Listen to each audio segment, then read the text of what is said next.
This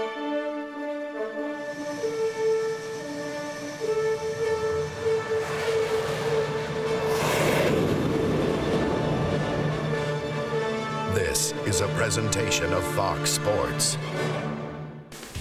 Welcome to Talladega, a track that puts the super in Superspeedway. Today, drivers on edge after what took place here on Saturday. See, you have to avoid the big one. In the Busch race, barely 15 laps old, 27 cars, over half the field involved in the wreckage. No major injuries, only a minor injury. And once they pick up the pieces, who knows what we'll see today as the best drivers in the world battle it out at incredible speeds, ready to take on Talladega. Welcome to Talladega, the fastest speedway on earth. Talladega was built to run 200 mile an hour.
NASCAR on Fox welcomes you to the world's fastest speedway. The Aaron's 499 on Fox, presented by Pepsi. It is a beautiful warm day for racing in northern Alabama. This grandstand, the longest in the world when built, this speedway, the fastest on earth, this big crowd have filled the grandstand and this big infield to see a really big race, and maybe the big one.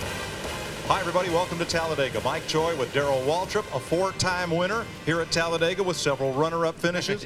Larry Mack, who won here with Davey Allison and had several runner-up finishes here. Well, Larry, what kind of horse you want to ride today? Well, we're 8 races into this 2002 season. The big arrow debate, who has more downforce, who has less downforce. It appears possibly the Chevrolets are down on downforce. This is the place you want to be down on downforce. So I do believe when you're down on downforce, obviously the drag is down. Lower drag means you run faster on these straightaways. Maybe today's where Chevrolet gets their first win in 2002. Darrell, to finish first, you must first finish. How do you miss the big one? Yeah, I mean, I'm with Larry on the downforce issue. That's kind of a moot point today. You better have all those fenders on there if you want to be competitive. And that's the problem. You got to anticipate. As a driver, you always are anticipating what's going to happen in front of me. He only can see through the car. You can see through the windows of the car in front of you, but you can't see any further. So when things start to break loose in front of you, these cars got a lot of momentum. You can't avoid it. So avoiding that wreck is the only thing to do is be way out front, like we saw yesterday, or way in the back.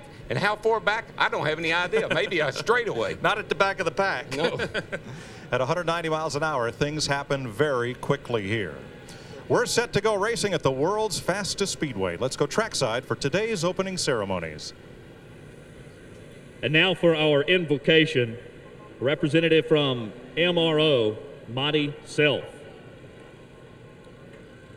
Father, we thank you for the opportunity to again come to this beautiful state of Alabama and watch the beautiful and exciting event of NASCAR.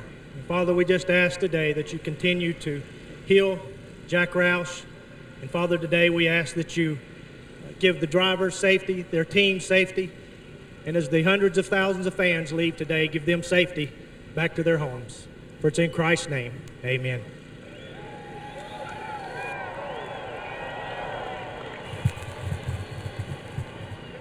Remain standing, please, and welcome to the microphone for our national anthem, Edwin Mccain.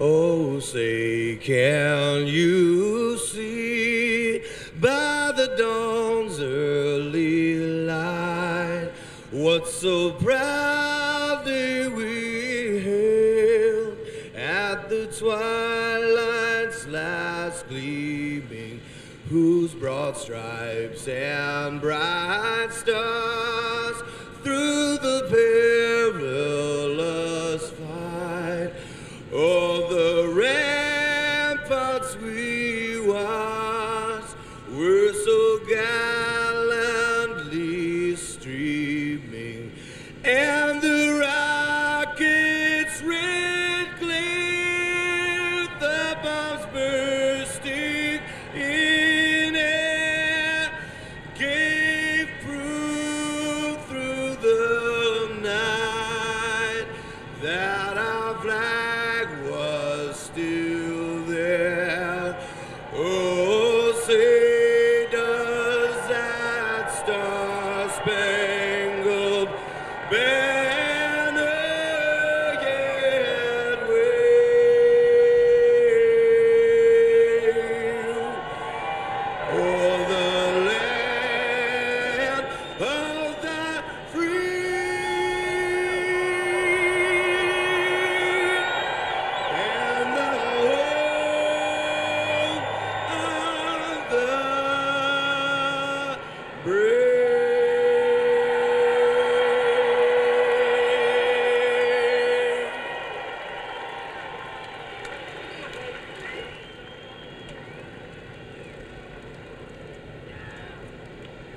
And now, ladies and gentlemen, for the most famous words in auto racing, nationally syndicated radio hosts, Rick and Bubba.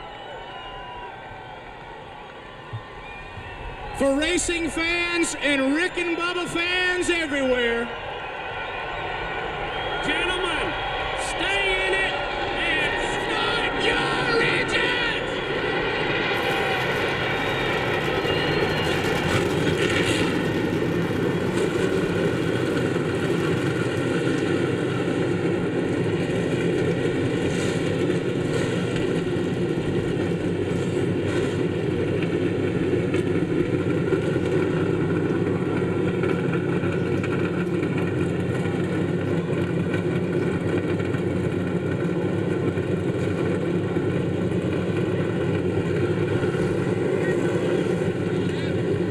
How long can you hold your breath? Can you hold it for 500 miles? That's the kind of race we expect this to be today. Let's go trackside to Steve Burns. Mike, 45-year-old Terry Labonte makes his 47th start on this sprawling superspeedway. He's led half the races he's run here, and he has 2 wins. He has some good momentum coming in here, finishing 16th, 10th, and 6th in the last 3 races. Today, he starts 11th. Matt Yoko. Steve, one of the constant in restrictor plate racing over the past 4 or 5 races have been the patented drive back. Good cars dropping to the back just to try to miss the big one. Well, due to the new rules package, teams are finding it more difficult to drive back and then quickly work their way to the front. One of those teams is Johnny Benson, still looking for his first Winston Cup win. His car works better up front. That's where he's going to try to stay if he can, hoping to become the 9th different first-time winner here at Talladega. To Dick Bergeron. In the 65 races here at Talladega that have preceded this one, there have been an average of 35 lead changes. That's a lead change about every 5 laps, and they only count those lead changes at the start-finish line. If they counted them around the track, it'd probably be 2 times, 3 times that many. Miss Mccain in the 6th grade promised me history repeats itself. If it does, we will see a very competitive race here at Talladega today with a lot of different leaders, a race whose winner won't be determined until the last lap and probably the last few feet of that last lap. To Mike Joy. History was always informative. I guess Dick's one of the few people I knew that found it also entertaining. Jimmy Johnson, the rookie, will start on the pole. 2nd time this year. Daytona, Talladega, there's 2 restrictor plate races. 4 Chevrolets in the front 4 spots in this Alabama getaway.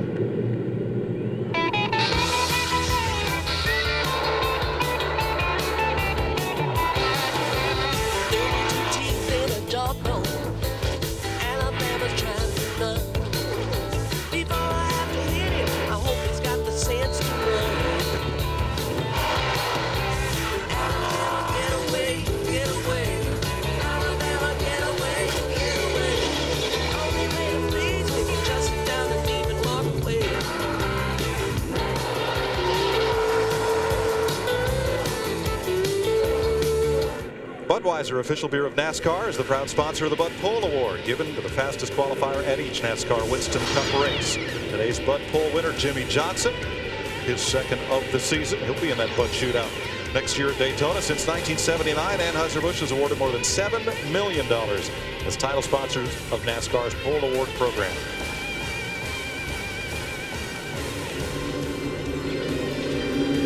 Let me see if I can get hold of my buddy Rusty Wallace here. Rusty Wallace, this is DW up my TV tower. Got a copy, bud? Sure do. Go ahead. All right, my man. What's the plan today? I'll tell you what, we're going to good handle a race car, but there's a lot of good handling cars out there. So I think what we're going to do today is just stay in line. NASCAR's warned everybody about the yellow line again, so you won't see anybody dipping down there. But be a lot of three-wide racing today, DW. Just got to keep the fenders on it, don't tear nothing up, and have this baby at the end. The end of the race is the whole deal. You going to try to go the forward, or are you just going to ride where you are, follow the rear? What's your game plan, bud? I believe I'm going to go right to the front. I'm just going to do whatever it takes to get up front, lead some races, and lead some laps, and try to get away from everybody here. All right, have a good day. You be the man, and we'll keep an eye on you. Good luck. Thanks a lot. Looking for his first Talladega win. 37 races here, only one top 5 finish.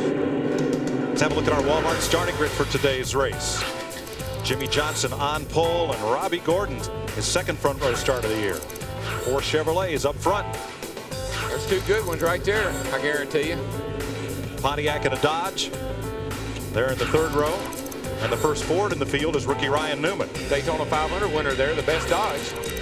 Steve Park in the 1 car had a practice accident yesterday along with Bobby Hamilton and Mike Wallace in the 33. They will have to start at the rear of the field. Good start for Kyle Petty, 11th, and Terry Labonte, who led last week, 12th. I've got to keep an eye on old Terry today. He's getting better and better every week. Tony looks hungry. Fine wine, you know, he's just getting a little better with age. You saw Jerry Nadeau there, new crew chief. There's Mike Wallace, again, have to drop to the rear of the field. Andy Petrie, both of his cars involved in 1 accident. Bobby Hamilton in the 55, Mike Wallace in the 33. A couple of Roush cars in row 10. Hijack, get better fast. Larry will calculate the mileage for you today, Jack. Don't worry, he's the best. See, Brett Bodine in 11 car, that's the fastest from qualifying of the Robert Yates engine brigade. Kenny Wallace in a 1-race ride for Michael Waltrip Racing. There with John Andretti. Kenny is super sub. You just need to sub, just call him. He'll be there. Frank Kimmel is back again in Travis Carter's car next week in Doubt. First Winston Cup race for Kimmel here at Talladega. Look where our point leader is. And see, Alabama, Steve Grissom in the 44 car this year replacing Buckshot Jones. And not sure if that's going to be permanent. They're just going to take it from race to race. And provisional land, including our number 2-point man, Matt Kenseth. And Ricky Rudd was really quick in happy hour yesterday, so that's that particular Yates car got to going pretty good yesterday. That other one right there, that 88, he's not very happy. I mean, just look at the names in provisional land. Bobby Hamilton in the 55 won this race a year ago. The 2 Yates cars, 88, Dale Jarrett, 28, Ricky Rudd, and Bill Elliott. Shauna Robinson, ARCA star Bobby Gerhardt, Rick Mast, and Dick Trickle in the Ray Evernham development car failed to make the field. Dick Berggren on a developing story. Jerry Nadeau, car 25, is scheduled to start in the 15th position. He has engine trouble. It was hard starting on the grid. He had to drop down and drop back a little while ago as everybody else was running along. He floored the thing trying to clear it out. They think they have a potential plug problem. Crew chief Ken Howes has told them, if it's a problem on the start, drop down, be safe. They don't want to see this right at the start of a big race at Talladega. Trouble in the engine for Jerry Nadeau. Well, based on yesterday, 15 laps into that race, they had a huge crash. Maybe falling back early here in this race wouldn't be all bad. Not a bad plan. Today's Track Facts brought to you by KFC. Look at all the records that are held by Talladega Superspeedway. The fastest race, the fastest qualifying speed, nearly 213 miles an hour, most lead changes, most different leaders in a race, and the closest margin of victory. They had one race here that was decided officially by 1 bumper width and won by 5 1/1000ths of a second. There's fast food, and there's KFC. A lot of that is because where the start-finish line is. That creates incredible finishes here. When you come off turn 4 anywhere else, you say, I got it won, I got it. Here, you're just starting to race. That little distance can make a big difference. You go back to the race last year, Bobby Hamilton winning the race, Tony Stewart second. I mean, we couldn't even tell who finished 3rd through 30th. At Daytona, The start-finish line is right up there in the middle of the tri-oval, right about centered in pit road. Now, those seats are an easy sell because you can see the pits from there. When Bill France built this speedway, let's put the start-finish line down here and make these good seats, too, down toward turn 1. Here's today's race analysis brought to you by Dr. Scholl's. 43 cars will try to complete 188 laps, making up the 499.XXX, or 500 miles. And the pit window today. 55 to 60 laps, good tire here. We may see teams only change left sides one time in this 500-mile event. You want to be out front. Any move you make on pit road to make that happen, going to help you. Mr. Weatherman? Absolutely. 82 degrees, and our track temperature is 113 degrees. You know, track temperature don't mean a whole lot here, but that air temperature can mean a lot the way these motors run. Dr. Scholl's, look, feel, do better. Mr. Feel-Goods. We're usually referring to Goodyears when we refer to Mr. Feel-Goods, but today on the Speed Doctor Show. Well, let's refer to our onboard cameras. And we have a dozen of them for you today. Jeff Gordon, Robbie Gordon. No relation. Michael Waltrip. Some relation. Well, to you? Yes. Kenny Schrader. Oh, I hope that's a lucky charm. Not a leftover from last night's dinner. It wasn't lucky for the rabbit. I don't know about Kenny. Johnny Benson. Elliott Sadler. With our Ford camera. Get well Jack Roush, injured in a plane crash Friday evening, flying an experimental light plane. And our Old Spice onboard camera, that is riding with Tony Stewart. Now, Mike, I know there's a lot of magic words in racing. And little did I know when I started this that these words were going to become magic to so many people. Your check is in the mail. Here they come, and we're going to go racing. We're going to go boogity, boogity, boogity into that first turn wide open.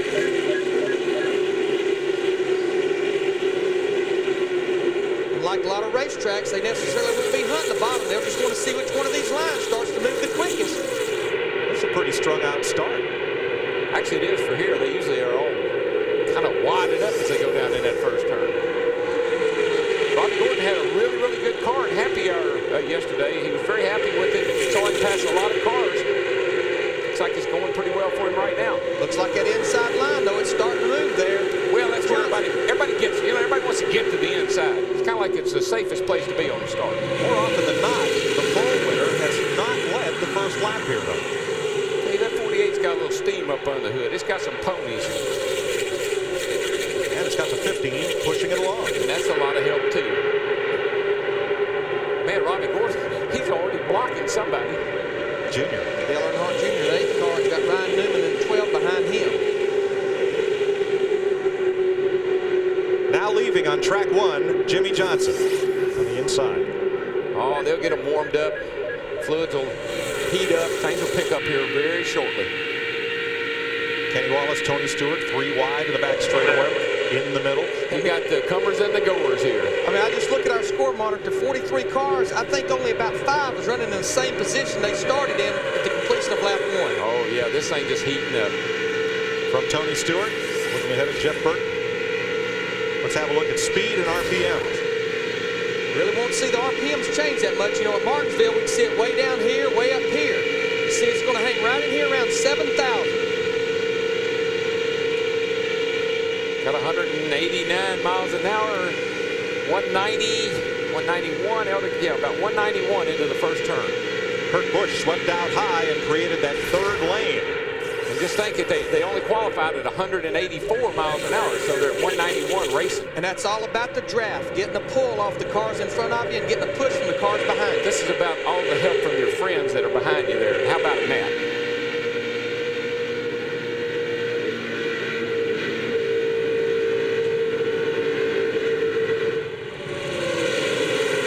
Matt's breathless. He can't speak.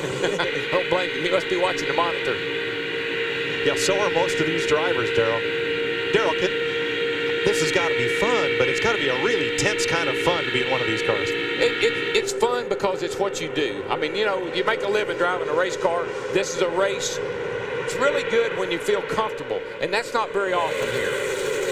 Your cars dance around, they move around. The wind moves them around so much. Turbulence, lots of turbulence. Now, they're 3 wide, but there doesn't seem to be a bad lane. It's okay right now. We're on fresh tires. Everybody's really up on the wheel right now. Everybody's kind of minding their manners. That's the whole thing about this race, minding your manners. But you just look at the way these guys are running, Dale. I mean, that would be trust right there. I mean, they're 3x3 for 10 runs. But what would happen, and it's what you have to worry about, what happens if something happens in the front of this whole pack of cars? That's what happened yesterday. This is what they came to see. The whole field of Winston Cup cars fanned out 3 wide all the way back through 40th place. And guess what? This is the way it will be for the next 3.5 hours. So you might want to run out the garage, get your roll of duct tape, take your TV take your TV down, because it's going to get exciting. Kurt Busch in that 97 car right there, the Jack Roush car, he's bringing that outside line. They pulled up beside Robbie Gordon in the middle line right there. Now you see these cars are all buffing around. Not necessarily the driver doing that. When they're 3 wide like they are there, they're going to move around, and that's the problem. You move around, you get into a guy beside you, knocks him into somebody else, and away they go. I mean, this track is very bumpy all the way around, and you run aggressive shots to keep it pulled on the ground to make it run fast on the straightaways. They bounce around. If we had dynamic scoring, it couldn't keep up. Kurt Busch is 6th, 7th, 8th, 9th, 8th, 7th, 6th. He hasn't moved, but the whole pack has moved around him. And they're 4 wide now going down into turn 1. Boys, this is just hold your breath time. Everybody here is just holding their breath. Hut Strickland stuck in the middle. And Darryl, what these guys will do, again, with that 7/8 restrictor plate that takes about 300 horsepower, they're wide open all the way around. If you catch somebody, what they'll do, they'll drag that brake pedal. They won't back off the throttle. They'll just reach up there and drag the brake pedal. Oh, yeah, it's all about momentum. Once you get them wound up, you cannot back off. If you do, one thing will happen, you get run over from behind. The other thing is, if you don't get run over, you lose a lot of spots.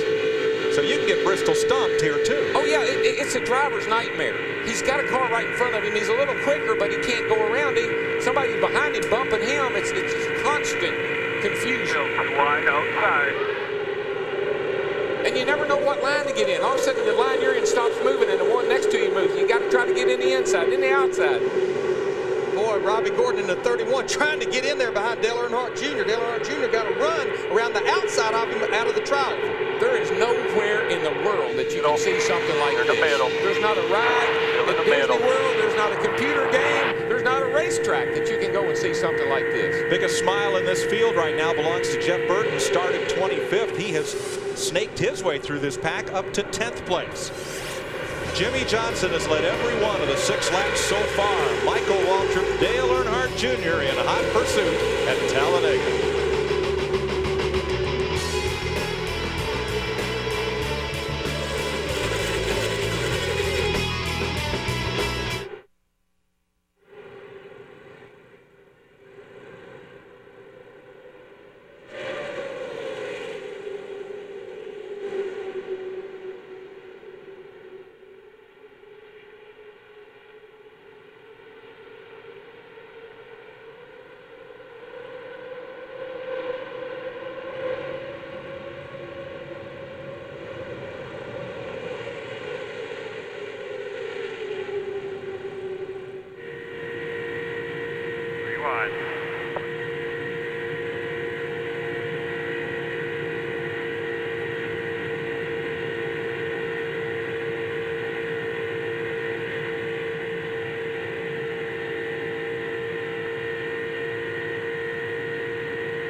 push it now. You got Michael to 31.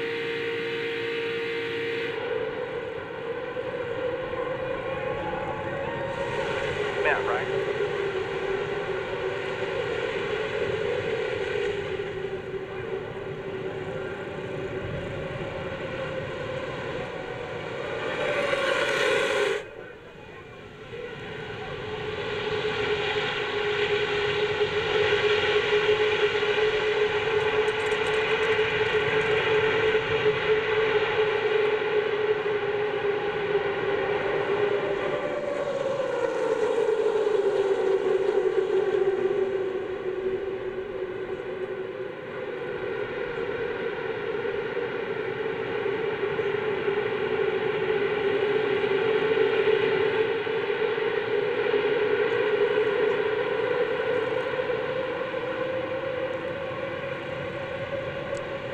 Dale Earnhardt Jr.'s red number 8 Chevrolet sliced inside of Jimmy Johnson to take the lead. And look who's right behind Johnson. Jeff Burton, who's come from 25th spot. And that was quite a move, Mike, from the outside between Michael and the 48 car to get to the lead. That was quite a move.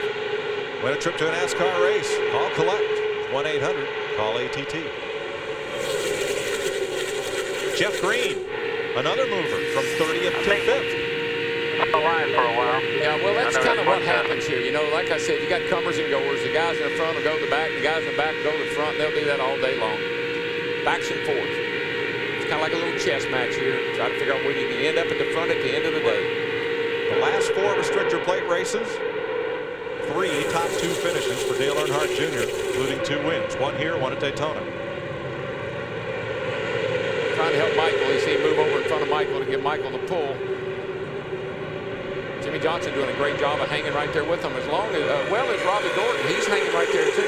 You know, guys, I want to talk about our points leader because I think there was a little surprise on qualifying day. Sterling Marlin in the 40 car, he qualified 33rd. Look, we got a battle for the lead here between teammates. Michael Waltrip, 15 car, got some help from Jimmy Johnson in the 48. Oh, easy 48. Outside, 2 by 2. Boy, he almost come down in front of that 31 car, and that would have been disastrous. And the 31, Robbie Gordon, has help from his teammate, number 30, Jeff Green. Well, you see what happened to the 48 car, Jimmy Johnson. He lost his momentum messing around there, and it's going to really cost him. He's in the middle right here, falling back fast. With no help a lot. But Sterling's all the way up to 15th is where I was headed with that story right there after starting 33rd. And that was some concern starting that far back. Well, it's still a lot. Look at these guys. I mean, there's still a lot of concern as far as the first 20 laps or so was just really, really nerve-wracking from the driver's perspective, and everybody watching as well.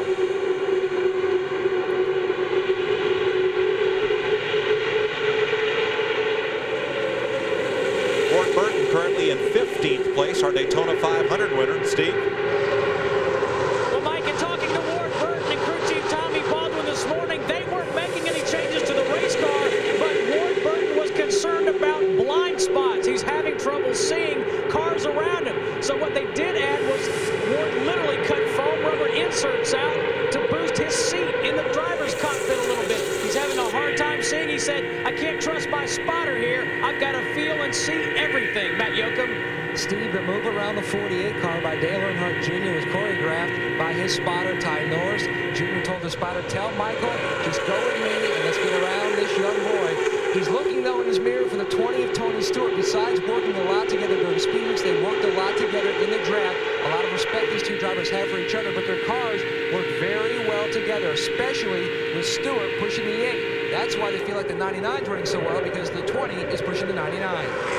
The last time I checked, Jimmy Johnson's a little bit older than Dale Jr., so let's get around this young boy here. Except in terms of Winston Cup experience. Right. You got it. You know, just to put a period on Ward Burton, remember, that's not the car he won the Daytona 500, because you win the Daytona 500, it goes in Daytona USA for a year. This is a brand new race car. And he was the fastest qualifying Dodge, so still got a good ride. And you don't get the tack, the steering wheel, the shocks, anything out of that winning car for a year. Looked like Kenny Slater in the 36. He's got problems right here. He's falling back and losing the draft. I'd say normally that's an engine problem. Well, it sounds okay though. I don't hear any misfire or anything. Maybe he got knocked sideways. He's just regrouping. If he did, it'll take him a while to get over it.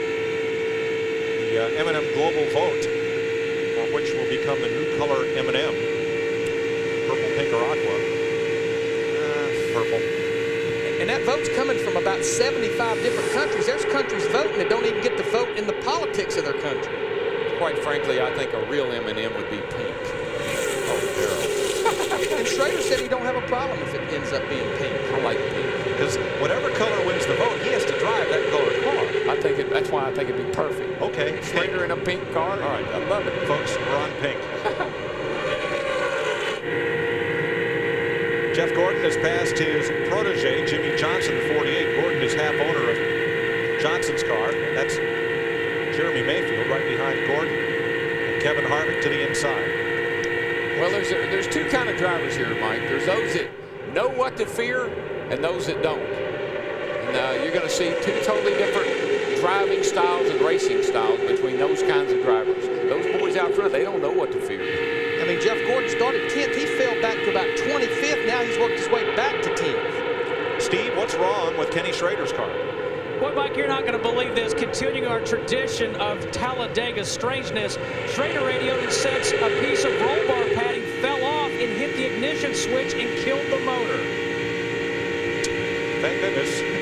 Now he can as strapped in as he is, he can reach that switch. Put that in your book of excuses. Oh yeah, big help today, wasn't it? Yeah. Put that in your book of excuses of why I didn't win. But the problem he has, he's lost the draft. He needs a caution flag to be able to catch back up. He has no help back there to push him back to the pack. Well, right now, if there was a caution flag, he might, if it happened in front of him, he would just barely get slowed down before he got in. He's in perfect position to dodge it. Dale Earnhardt Jr., rookie Ryan Newman, and Michael Waltrip leads the Aaron's 499 on Fox, presented by Pepsi.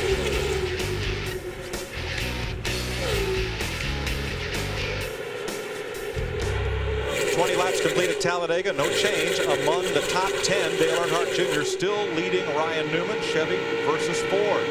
The top 7 had organized themselves in a single file, was actually pulling away from that second pack. Now that group, they've wised up. They're getting lined up, and they're pulling back to that front pack. Yeah, and you know why? Because the wise veteran, Jeff Gordon, said, come on, guys, you're getting away. Let's get in line. And you see him right there pulling the other guys back up. And then rush hour, 3 wide still through the rest of the pack. Well, the message hadn't got back that far yet. But you see, everybody's trying. Everybody's trying to get into one line. As long as you got somebody behind you, you're okay. As long as you got somebody pushing you and you kind of suck up, you're okay. See how quick that group is closing with Jeff Gordon at 24. Just a little over a second behind, but it's closing as they get lined up. You get lined up like that, you catch a pack. You're pushing and pulling each other. Now they're close enough to sniff the draft of that front pack, aren't they? Oh, yeah. Yeah, they're there now.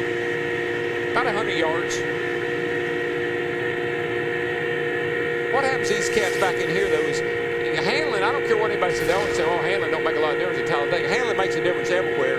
And if you ever have to start squeezing up out of the throttle because your car's pushing or getting a little bit loose or it's not comfortable in traffic, everybody gets away from you. Where the gap is beginning to develop as you watch Jeff Gordon at 191 miles an hour is from the single file to the double wide cars. That's where the gap is building. That's it. These guys right here, there's nothing they can do. It's not like they are in some kind of control. They got to hold what they got, but they're going to get left behind if they don't hurry up and get in line. We have about the top 19 cars lined up, and as you say, till that group gets organized in a single file, it'll continue to pull away. Well, they're still trying to decide which line is the fastest, you know, in the inside, outside, middle, and they haven't figured that out yet. Pole sitter Jimmy Johnson has dropped back in the field to 16th place. Dick Berggren. He radioed his crew just a moment ago, Mike, and said that the car is more loose than anything else. He tried running up on his teammate, Jeff Gordon, and said the car just got more loose. Perhaps more worrisome, he has told the crew that the water temperature has risen to 230 degrees. That'll make it tougher for him to close up on the back end of anybody. 230, where would you like to see that temperature? Well, here you got to be at about 210. These things, they start detonating. In other words, they start misfiring internally. You got that restrictor plate on there, and the heat goes up, the power goes down, it won't run a lick. After about 230, the driver says he can almost feel it stop, quit running. She bogs down on him. Mike Skinner changed engines. Had to start tail end of the field and look at his progress. Yeah, he was at the tail end of the field. He didn't even complete his qualifying run the other day, and he's all up to 16th. So he's definitely making a move in his 4 car. And as I was saying about handling, you hear Jimmy Johnson say, hey, my car's looser and it's been all week. He hadn't been out there with 43 other cars all week long. You get out there in a little pack of cars, you're pretty happy. The tape on the grill, temperatures are good, but when you put all these cars out there together, it changes everything. The field is now broken up into 2 packs. This is Kenny Wallace. Pole sitter Jimmy Johnson to his left. Casey Atwood to the right. He's trying to follow Kurt Busch up the middle. That middle's a sucker hole. It'll pull you up in there and you say, this is the way to go. And then all of a sudden, backwards you go. Well, the field had split off into 2 distinct packs. Mark Martin is trying to lead that second pack forward along with Ricky Rudd. It seems that those first 7 cars are a good bit quicker than everybody else, and they stay single file, and the other cars can pull up to them, but that's all they can do is just pull up to them. And then they get racy and get double file again. And as soon as they get there, they say, oh, we caught them, let's race now, and then they go backwards again. Was that Jeff Green? Jeff dropping down inside. Yeah, he saw an opening there, and he wanted to get to the inside, and he took it. By the way, folks, you don't give hand signals or turn signals here. You just take it. There's the breakaway, 7 cars. Here's the rest of the field.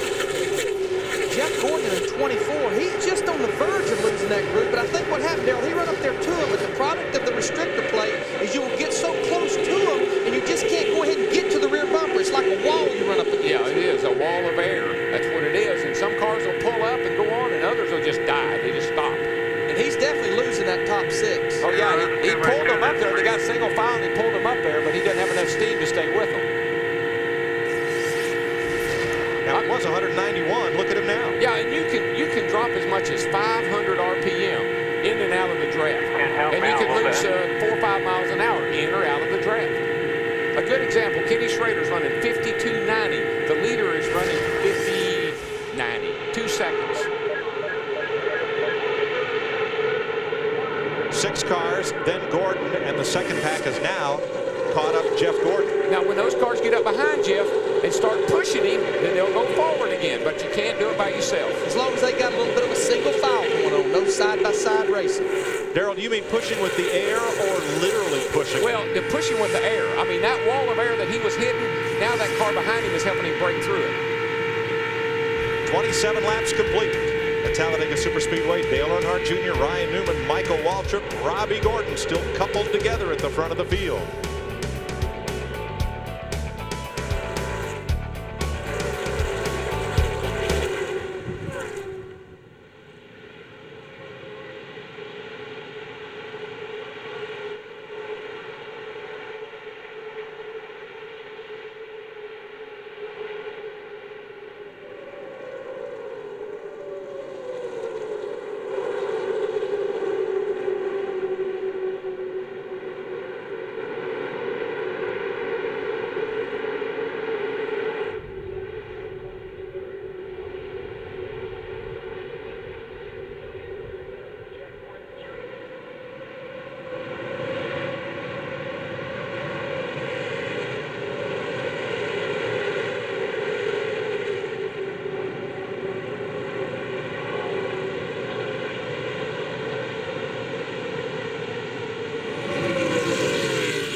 Welcome back to Talladega. No change among the front six. For extended post-race coverage with analysis and interviews, tune over to Speed Channel. To get Speed Channel on your cable system, call 1-888-22-SPEED. Things are starting to heat up, boys. The top 6 is now about the top 12 or 15 running together. There will be a time in here when that outside lane will start to pull up there.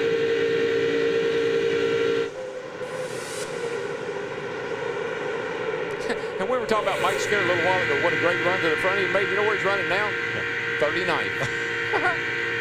They have kicked Ryan Newman. The 12 car was running second for about the last 10 laps. They've kicked him out, but he's got help coming. Jeremy Mayfield in the 19. That group is pulling up to him.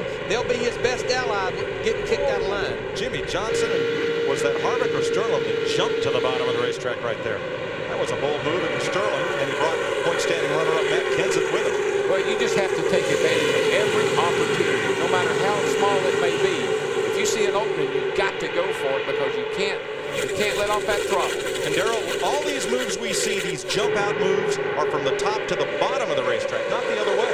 Yeah, when you're trying, everybody wants to be on the inside. I mean, general consensus would be the inside would be the fastest place to be all day long. Tell that to Tony Stewart, who just pulled out to go high, and now he is the hot dog between the bun. And you just watch. It's going to be very difficult for him to do anything except go backwards. You got the 48 car there behind him, or is that, no, that's Jeff Gordon behind him. It might be a savior for him. But you know, one reason, Mike, in the corners, you'll see them go from the top to the bottom, get a run down. You'll pick up RPMs, pick up speed from the top to the bottom. Well, the other reason is you can see the left pretty good. You can't see a dadgum thing to the right. Good point. Marty Martin on the outside of Robbie Gordon. Things are getting ready to tighten up. That free ride that that front six was getting is over with, boys. That outside is coming. I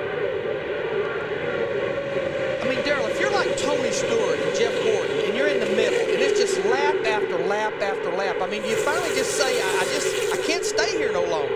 You can, exactly. I mean, finally, you got to say, I either got to get inside, outside, or I got to get to the back and start all over again. I've had all I can stand. That's all you can do because your car is all over the place.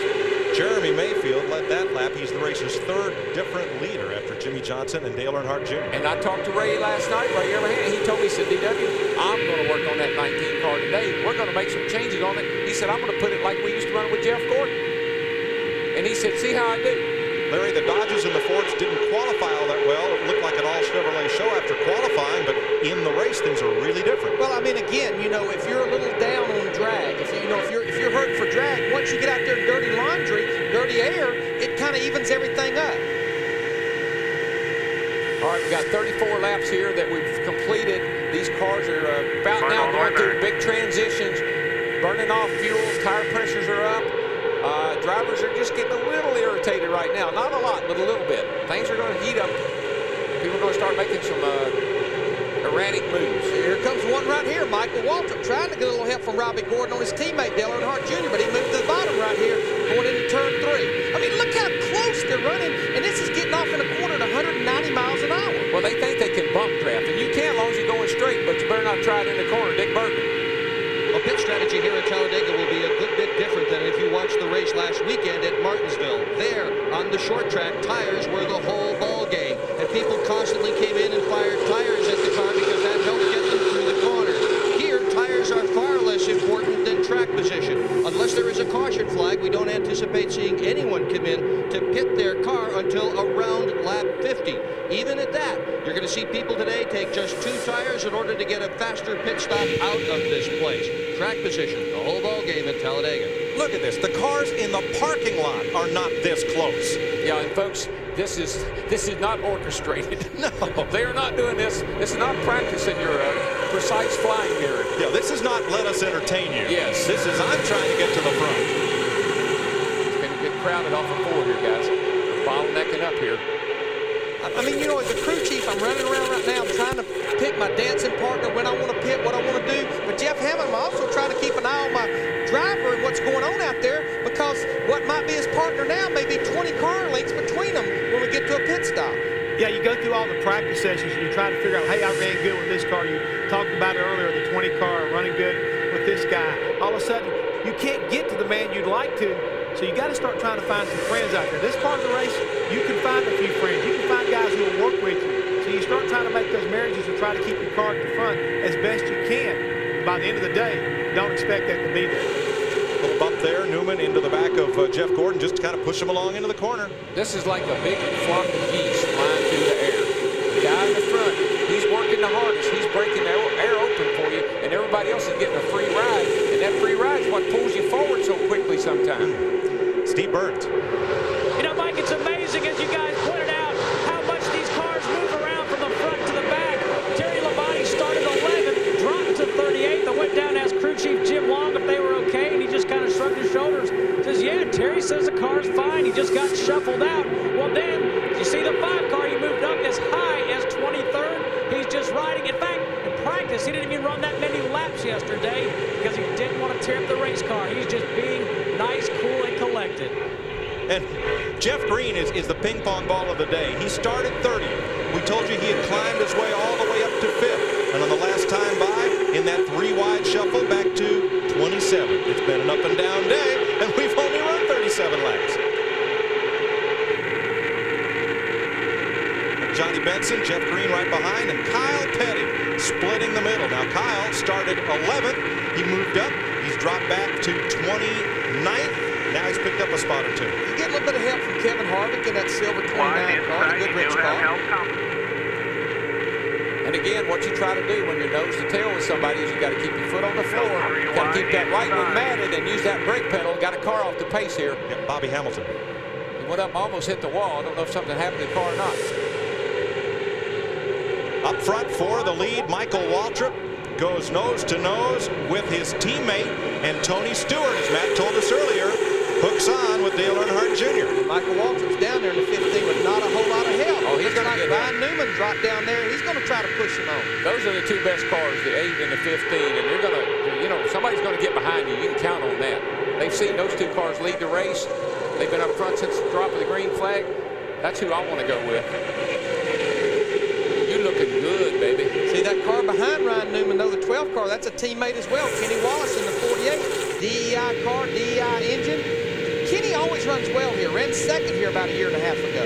And Jeff Gordon is up there in the mix in 6th, right alongside Kenny Wallace. Why are the Dale Earnhardt Incorporated cars, the DEI cars, so good on the plate tracks? Well, it's certainly, we always talk about aero, and they seem to have developed a great aero package, but I got to tell you, I think it's hand-me-down information. I think it's what Dale left behind. I think it's that notebook that we always talk about. I think Dale knew things about Daytona and Talladega that he had figured out with Childress and others, and he just incorporated into those cars, and they always have run good. Think about how well Dale always ran at Daytona and Talladega. Well, 2 of his cars, Earnhardt Jr. and Michael Waltrip, lead this parade. The 98 of Kenny Wallace and the 1 of Steve Park are also out of that shop. I've always said that your legacy is what you leave behind, and Dale left behind so much for so many, and these guys are taking advantage of it. Bobby Hamilton in the 55 was on pit road. He's back out on the racetrack, but he's a lap down. Also, Frank Kimmel driving the 26 car for Travis Carter. He's in the garage area. Hamilton got tires. We're looking back from Kenny Wallace. And you'll notice as we look at those 3 distinctive lines, they're not straight. You've got to be one side or the other of the car in front of you so you can see what's going on. You can't just fall right dead in behind that guy or you're blinded. You've got to be able to see. Folks, it's just like in the traffic jam of your morning commute, except this is at 190 miles an hour. And I hope your morning commute is not. Outside. A lot of times we'll see those guys pull out like that. We heard Jimmy Johnson talking about his water temperature. You're tucked up behind his car. That's just making the water temperature go up. You'll stick it out there, get a little air in that radiator inlet, cool that water down. All clear, all clear. It'll put a little downforce on the nose too, but when you're all lined up like that, basically you're trying to see. 41 of 188 laps complete. Dale Earnhardt Jr. back to the front. He's led all but 10 laps so far at Talladega.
Sadler. Friday evening, Jack Roush, 60th birthday present, a ride in an experimental light plane. He clipped a power line and the plane fell into the lake, upside down, submerged in 8 feet of water.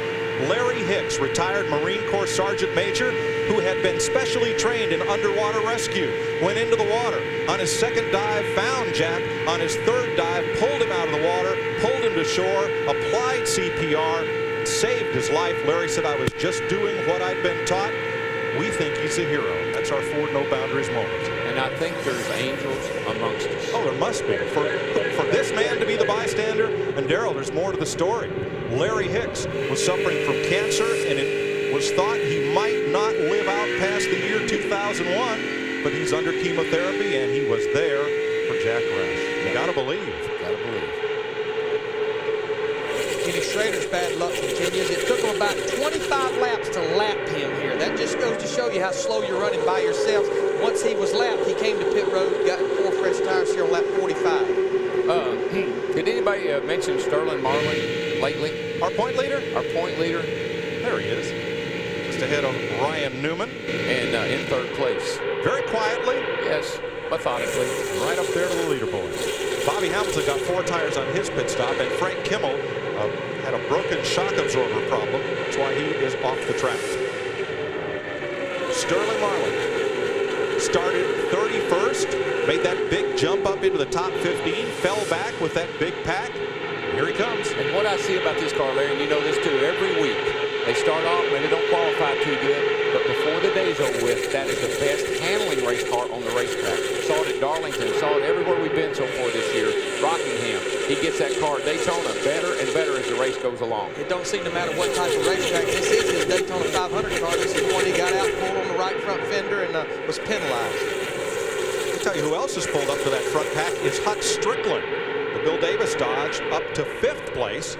Strickland has had a real up and down day, and we've seen him pull some daring moves, but it's gotten him to 5th. Sure, a lot of fans here pulling for him. Hut's from Alabama. It's been a while since we had 2 Alabama drivers in a Winston Cup race, Hut Strickland and Steve Grissom from Gadsden. And this comes as no big surprise to me, but I think the sleepers in the race are all the Dodges. I think that once they get racing and they get the air moving around, that's a very good race car. We got like 6 Dodges in the top 11. He has Jeremy Mayfield, the 19. Realistically, his teammate Casey Atwood in the 7 Ray Evernham car with Jim Smith co-owning it. There's Casey, right behind Jeremy. His sponsor just announced, Sirius Radio just announced they'll sponsor the Michigan June race and the Watkins Glen race. No, Darrell, you said you talked to Ray. I talked to Ray Evernham as well. And one thing he was concerned about, he said the GM and the Fords are starting to turn the restricted plate motors up a little bit more RPMs. And he said it just don't seem like that the Dodges want to turn that many RPMs with a restricted plate. One of the problems I think that the Dodge teams have had is last year they built this car brand new last year, 2001 Daytona 500 on last year's aero package. They had the fin on the roof, the wicker bill on the back, and they built the car around that package. And when they took that off, unlike the other teams, they had no notes. So they basically had to start all over again. That's not affecting the engine program so much, Larry, but you got to remember something. With that other aero package had a much bigger restrictor plate. Yes. So when they went to this small plate, the Ford teams and the Chevrolet teams had experience with the small plate. Only a 1/16 bigger, but that's about 35 or 40 horsepower. And it changes the power band in the motor. Now, Larry, if we have pit stops under the green flag, that can be a great equalizer here. Right now, 1st to 20th is only 2 seconds as Jeffrey Bodine makes his stop. 1st to 40th is just 4 seconds. I mean, what I'm trying to do, I'm trying to find me 3 or 4 other teams that I don't want to pit with everybody on pit road. I mean, you get banged and beat and fenders knocked in. If I can find me 3 or 4 guys and you share information, are you going to do 2 or are you going to do 4? It does you no good if you're going to change 2 and they change 4, because then all of a sudden you get separated from them. What you got to be really careful of is when you come on the pit road is to not, somebody's going to smoke the tires. Guys behind them see that smoke, they react. So you got to be careful when you come on pit road and not get run over from behind. You got to give a hand signal plenty early. I think the 44 car had that problem. Dick Berggren. Well, Jimmy Johnson is pitting right now. He is pitting along with his teammate, Jerry Nadeau. That was an orchestrated deal so that they would pit together. Johnson's car, they're still concerned about heat. They pull a piece of tape off the grill. He gets up to 250, as much as 260 degrees, and just before the pit stop, he was down to 230. Johnson's away, and right behind him his teammate Jerry Nadeau. We're going to see a bunch of cars. They're all coming to the bottom of the racetrack. Everybody got to be careful right here.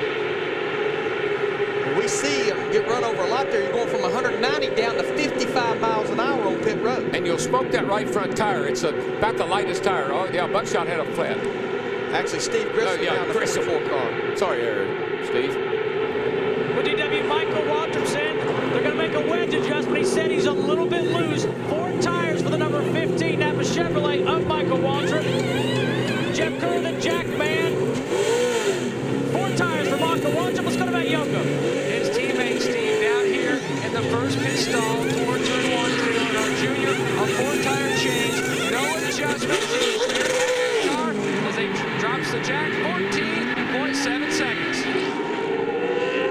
Now all the way to turn 3 and 4, these cars will be so much slower than the cars still running on the racetrack because it takes so long to get up to full speed here. And one of the things you've got to be really careful of as a driver is taking off out of the pits. These cars got really high gear ratios in them. You can throw the drive shaft out. You can break a transmission. Really got to get the car spinning. That's when it's the best. Now the pack in turn 1. Earnhardt Jr. just coming out of 2 onto the backstretch, and that pack should catch him before he gets up to full speed. Dick Berggren? Kurt Busch is in. He's pretty much all by himself in the area where he is. We are seeing people take 4 tires. The reason for taking 4 tires at this point is they have run so far that they pretty much run the cars out of gas. It'll take long enough to put the gas in. Might as well put 4 tires in it. To Matt. And Dick, Johnny Benson is in. A 4-tire change as well. No adjustments. They pack that fuel cell full of fuel, and he's down and away. The pack caught Dale Earnhardt Jr., but did not pass him. As now they work past those cars that have just come off pit road. Look at the speed differential. It's immense.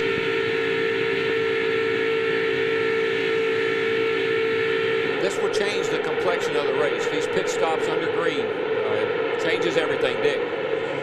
Well, the crew has been urging Robbie Gordon to come in. They wanted him to come in just a little bit before this. Gordon's car is so good, he just stayed on the racetrack. You know, when they feel good, it's hard to get off the speedway. He, like everybody else, is going to take 4 tires. A few moments ago, he called in and said the car was a little bit tight. He's been very quiet on the radio. That's the only comment he has made. There goes Robbie Gordon. Matt Kenseth has led a lap. Our number 2 point man picks up 5 bonus points, as did Sterling Marlin.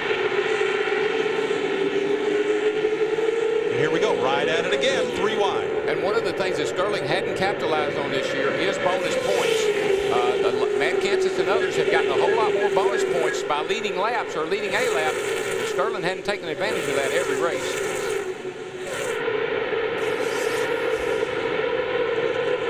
This pack right here, they've been back out there now for 2 laps, and they're gaining a lot on Sterling Marlin, that group that just came off pit road. You think merging onto the highway when they're doing 70 is tough? Try it at 2.5 times that speed. Yeah, with somebody breathing down your back. Spotters hollering at you, crew chiefs hollering at you. You got people all around you. You got your hand up in the air. Brakes don't work too good because they're cold. God, it's tough being a driver. I like it a lot better up here. 4 wide. Matt Kenseth continues to lead. He has not yet made a pit stop. That Jack Roush gas mileage as Kenseth stretches the fuel window here. Yeah, I mean, he's okay right now because he's out there in a pack and he's running comparable lap times. But the problem will be if he pits by himself and don't get back with a pack, he's going to be running a 1.5 to 2 seconds slower because he's going to have no one to run with, to draft with. And we saw that happen yesterday. I think that probably cost Stacy Compton that race yesterday. He stayed out 1 lap too long under green. When he came back out on the racetrack, all he could do was catch Jason Keller. He couldn't pass him. Jason Keller, the winner of yesterday's Busch Series race. Kenseth has his hand in the air. He's waving. He is going to pit. And not only that, now he's got to come down out of that traffic. So he's got to be really cautious, slow down even a little earlier than maybe he would if it was wide open behind him. And what's good, he'll be on pit road by himself. No chance of getting blocked in his pits or getting into an accident with someone. But when he pits and comes back out, Darrell, he has to make sure he's with a pack. The other disadvantage to pitting by yourself is every NASCAR official with the stopwatch will be clocking just him coming down pit road. And that's how they clock pit road speed, is with a stopwatch through segments. 4 wide all the way around turns 1 and 2. Boy, that was close. That Strickland squeezed right in front of Mike Wallace here to get back in line. Strickland has been driving like a man possessed today. There's Jeffrey Bodine. Look at the big donut on the side of his car. Looked like something from Martinsville last week. They're putting donuts on each other at 190 miles an hour. These cars they'll be beat up just like they've been running on a short track. All right, Matt Kenseth, he's just going into turn 1 right now. The pack's coming through the tri-oval. It's going to be tough for him to get with that pack, but maybe he can get with the second pack. He's in the middle of 1 and 2. Leaders just now getting into turn 1. Merge ahead. About the middle of the backstretch. I mean, Darrell, right now, he's pushing that throttle pedal, just bending the floor plate. And turning that engine out of the frame. Say, come on, baby, go. Now, once you get to the backstretch, you're allowed to pull up into a lane. Yeah, he's okay. He's going to fall in this group here somewhere. There's enough of them. If there's only 3 or 4, they'd go by him and leave him, but there's enough of them he'll be able to blend in. About that late pit stop by Kenseth, Steve Burns. Yeah, Mike, pretty good strategy. Remember, these guys are racing for the championship. He wanted those 5 bonus points to lead a lap. That's why they stayed out an extra lap or 2. The first 5 are going to get past him, but he's going to fall in line in 7th place. So not a bad move. No, good little hole right there. There's enough cars in that pack. I still don't think he's up to speed totally. Sterling Marlin, that group right there, the 40 car, they're pulling him to the inside. He's still not quite ready to get in line, I don't think. Larry, let's check that gap. First to 20th was 2 seconds before pit stops. Now it's just 2.1. But first to about 38th was 4 seconds. Now it's 10. And first to 40th is 48 seconds. And the only strategy was just getting the 5 points, because you have to run 63 laps to be able to do this on 2 stops. Don't look like anybody can do that. After pit stops, looks a little bit like it did before. Dale Earnhardt Jr. out in front.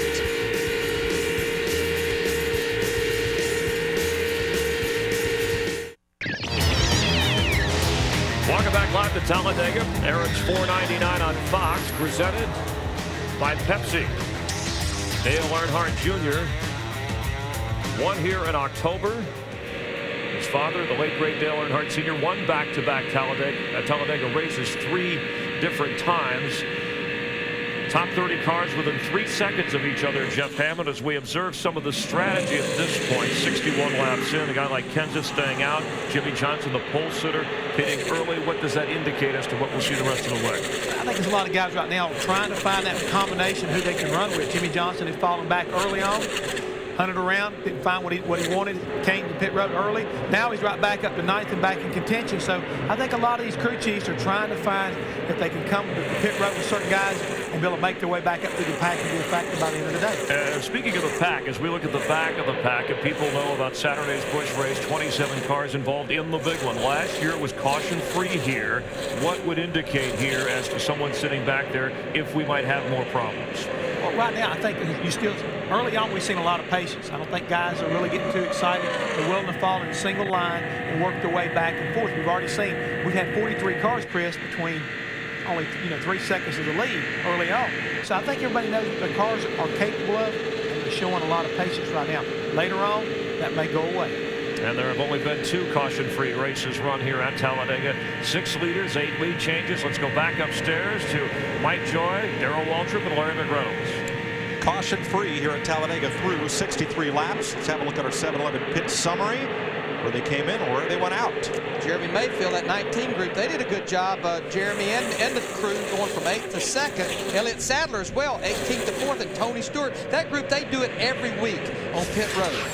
And we want to look at this right here between Earnhardt Jr., Walton, and Mayfield. This group right here, Earnhardt Jr., good pit stop, good lap time. The lap time is the 2 laps, including the stop. But I think what helped Dale Earnhardt Jr., he's at the very last pit box, leaving pit road. He can come down pit road, focus on his pit box. When he went to lead, he did not have to worry about speed and just get up to speed. This is the very, very last pit leaving pit road. He only had to travel just a short distance right there, worried about pit road speed. Didn't have to worry about speed and leaving. The big loser on pit road was Jeff Gordon, who fell to 27th. He has since climbed back up the order to 16th. Here's Matt. Mike, I spoke to Robbie Loomis, Jeff Gordon's crew chief, and said, you guys dropped back. Did you have any trouble on your pit stop? They said, no, it wasn't a bad stop. It just wasn't a 14 and change like Dale Earnhardt Jr. It was a 16 flat. No adjustments. I did say, how many sticks of gum are you on now?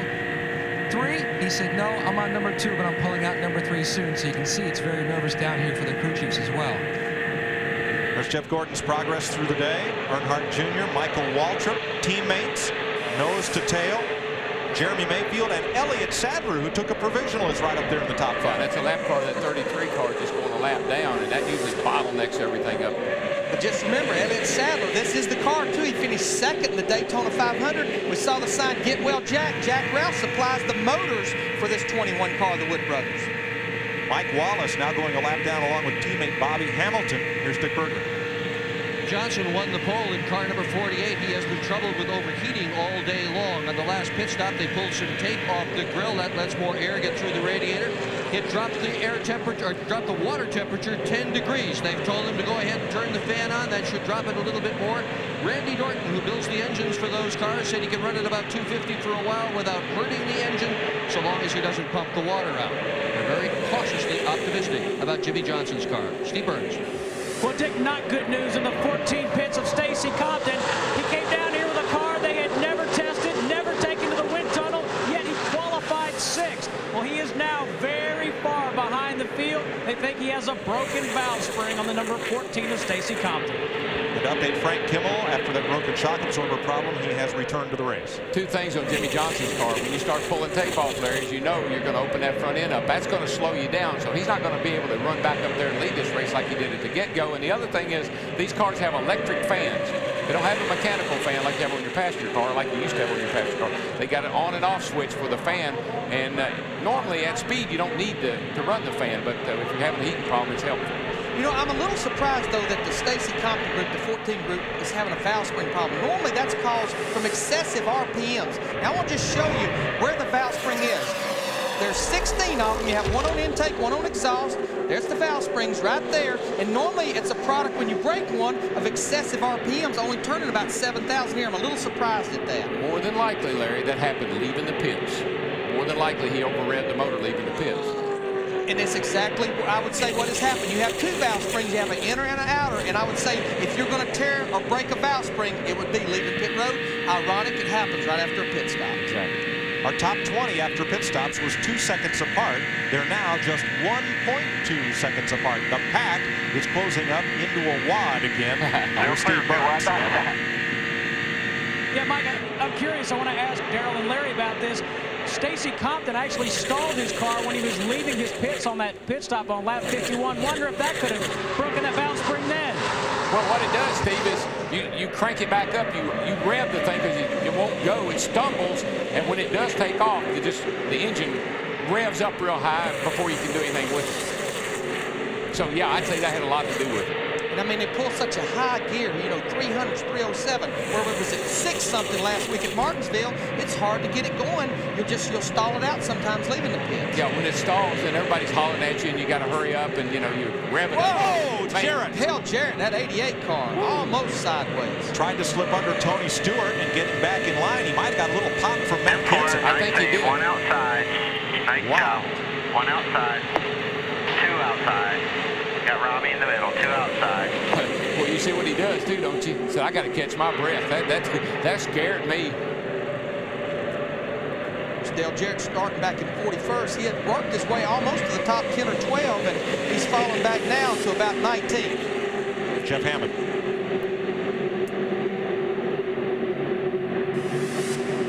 Guys, I was wondering, watching the 88 car, I wonder if he thought he was getting ready to run out of bounds, guys, and jerked that car back up on the racetrack, not realizing that Matt had already started making a move on him and almost got himself in trouble. Well, let's see. I think Kenson's just right up on his back bumper. He started to make a run on Tony. He saw he couldn't do it, and he had to pull back up, and Matt tapped him. Darrell, when you shake that car sideways and lose your forward bite, the effect, there it is right there, is the effect to the car behind you as if you'd hit your brake. Oh, yeah. I mean, you can't anticipate something like that. That's why, see, he whoops out. Then all of a sudden he says, I can't make it. A lot like what Jeff said, the yellow line's there. When he tried to get back in line, Kenseth had a run on him. Where he was at was not going to work getting into turn 3. You know, and that's why they instituted the yellow line out of bounds. They don't want you going in that corner 3 and 4 wide. Dale Earnhardt Jr., our leader. Here's Matt. Mike, a few moments moments ago, Dale Earnhardt Jr. came on the radio and told his team to tell Michael's team that he cannot run the same line as Michael. Michael likes to run down to the bottom near the yellow line. Dale Jr. says his car gets a little tight trying to run that lane, so to ask Michael to move up half a lane or so. Thanks, Matt. 2 of the top 3 finishers in the Daytona 500 are tailing the field. One is 500 winner Ward Burton. The other, third-place finisher Jeffrey Bodine. Hey, Larry. I mean, all those years of racing, wouldn't it have been nice to have someone that called on the radio and say, will you tell him to follow me where I want to go and stop going where he wants to go, and he's my teammate, and try to help me. But, you know, I think what will happen, you know, they will move around and see if their car works as good maybe where their teammate's working. No disadvantage if it will do that. I always call on the radio and say, you tell so-and-so to stay behind me, and they say, yeah, watch this. Bill Elliott's often said, among many drivers have often said, I want to be out front, or I want to be way out back. Maybe that's why and where Ward Burton is. The eye of the storm is brewing. Field 3 wide through the corner, 3 wide. Well, I know we talk about a lot of people being important, the driver, the crew chief, but that spotter on top of that grandstand, he's his eyes, he's his arms, he's his legs, he's his ears. He's got the most important job. 20 cars are only 1.1 seconds apart.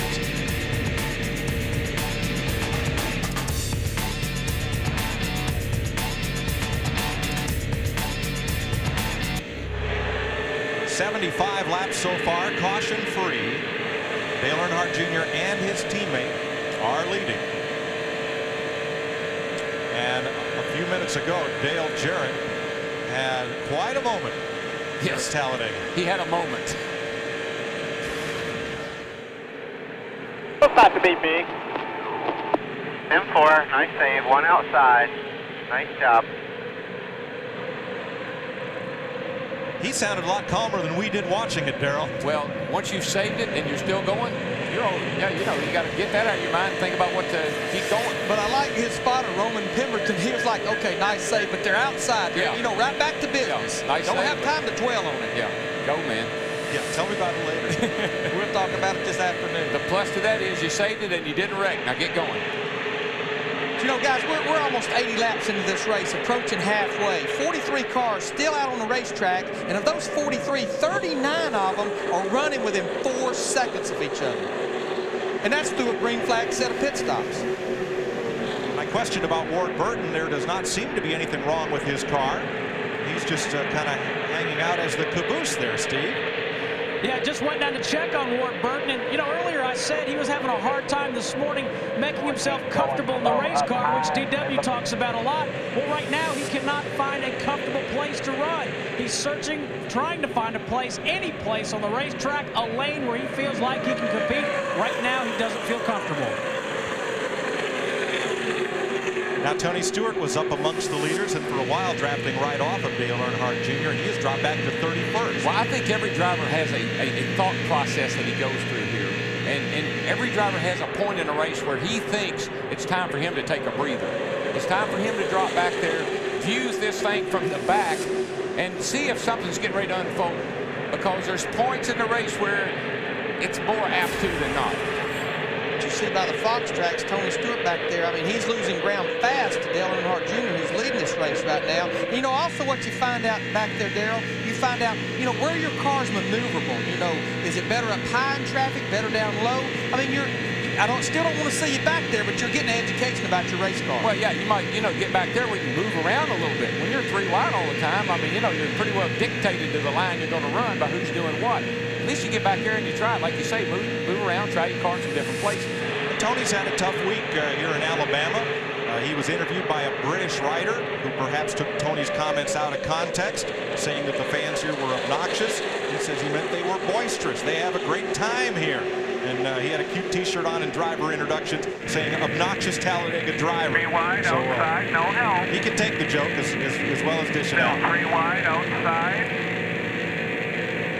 Exit 2 wide outside. Wide outside.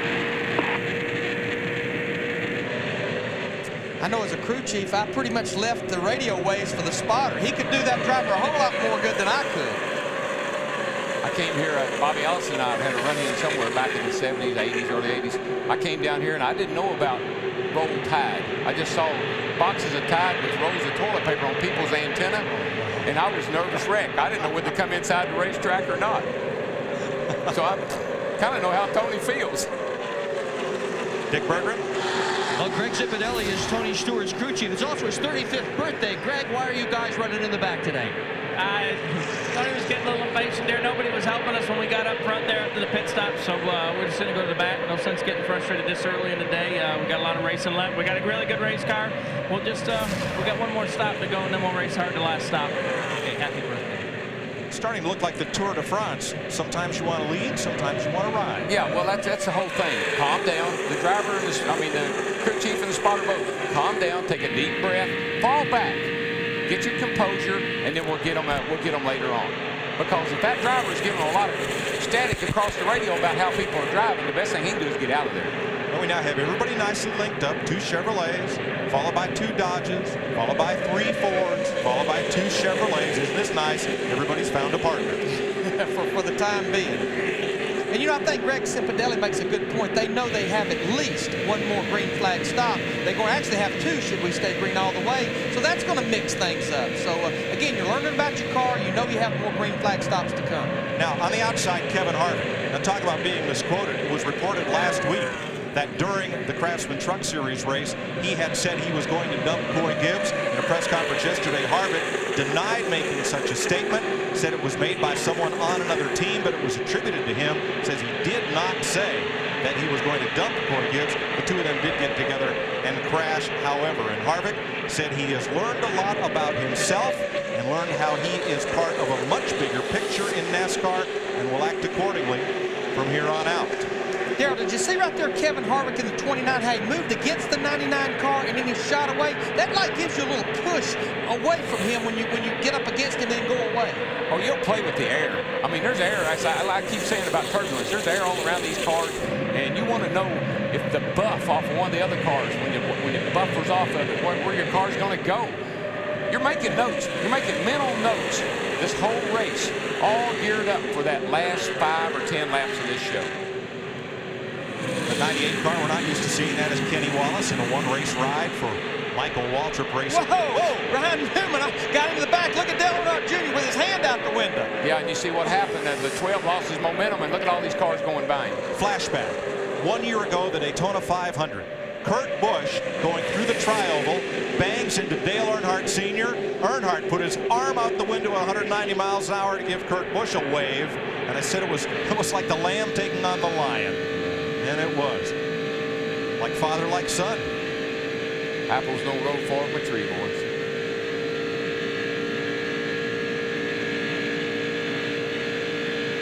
I tell you, to go through what Dale Earnhardt Jr. and the 8 car just went through there in the Budweiser car, I mean, he didn't lose much momentum. He has got a fast horse today. Oh, yes, he does. He and Michael Waltrip. Let's see, is there a big donut there?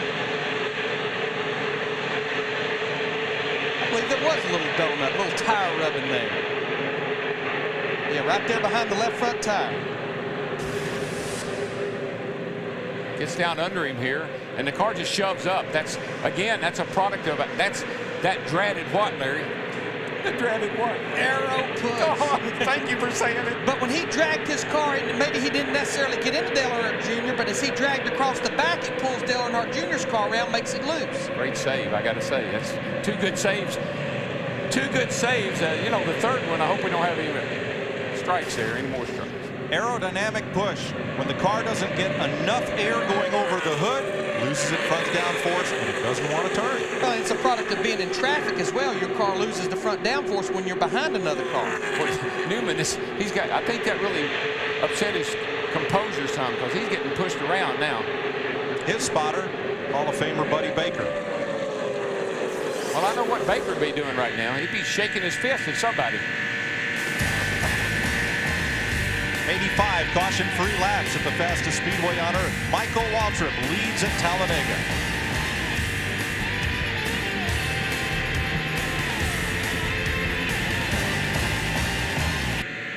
.88 laps complete. Remember at the top of our pre-race show when Kevin Harvick said, "I'm back"? He certainly is. He stormed up to 3rd place.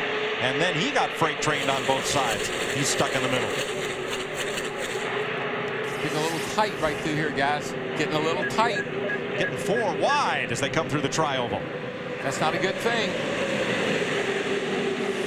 What that does is all those cars 4 wide like that lets everybody behind them just close up so quickly. The closing rate there is pretty fast. You got to be careful.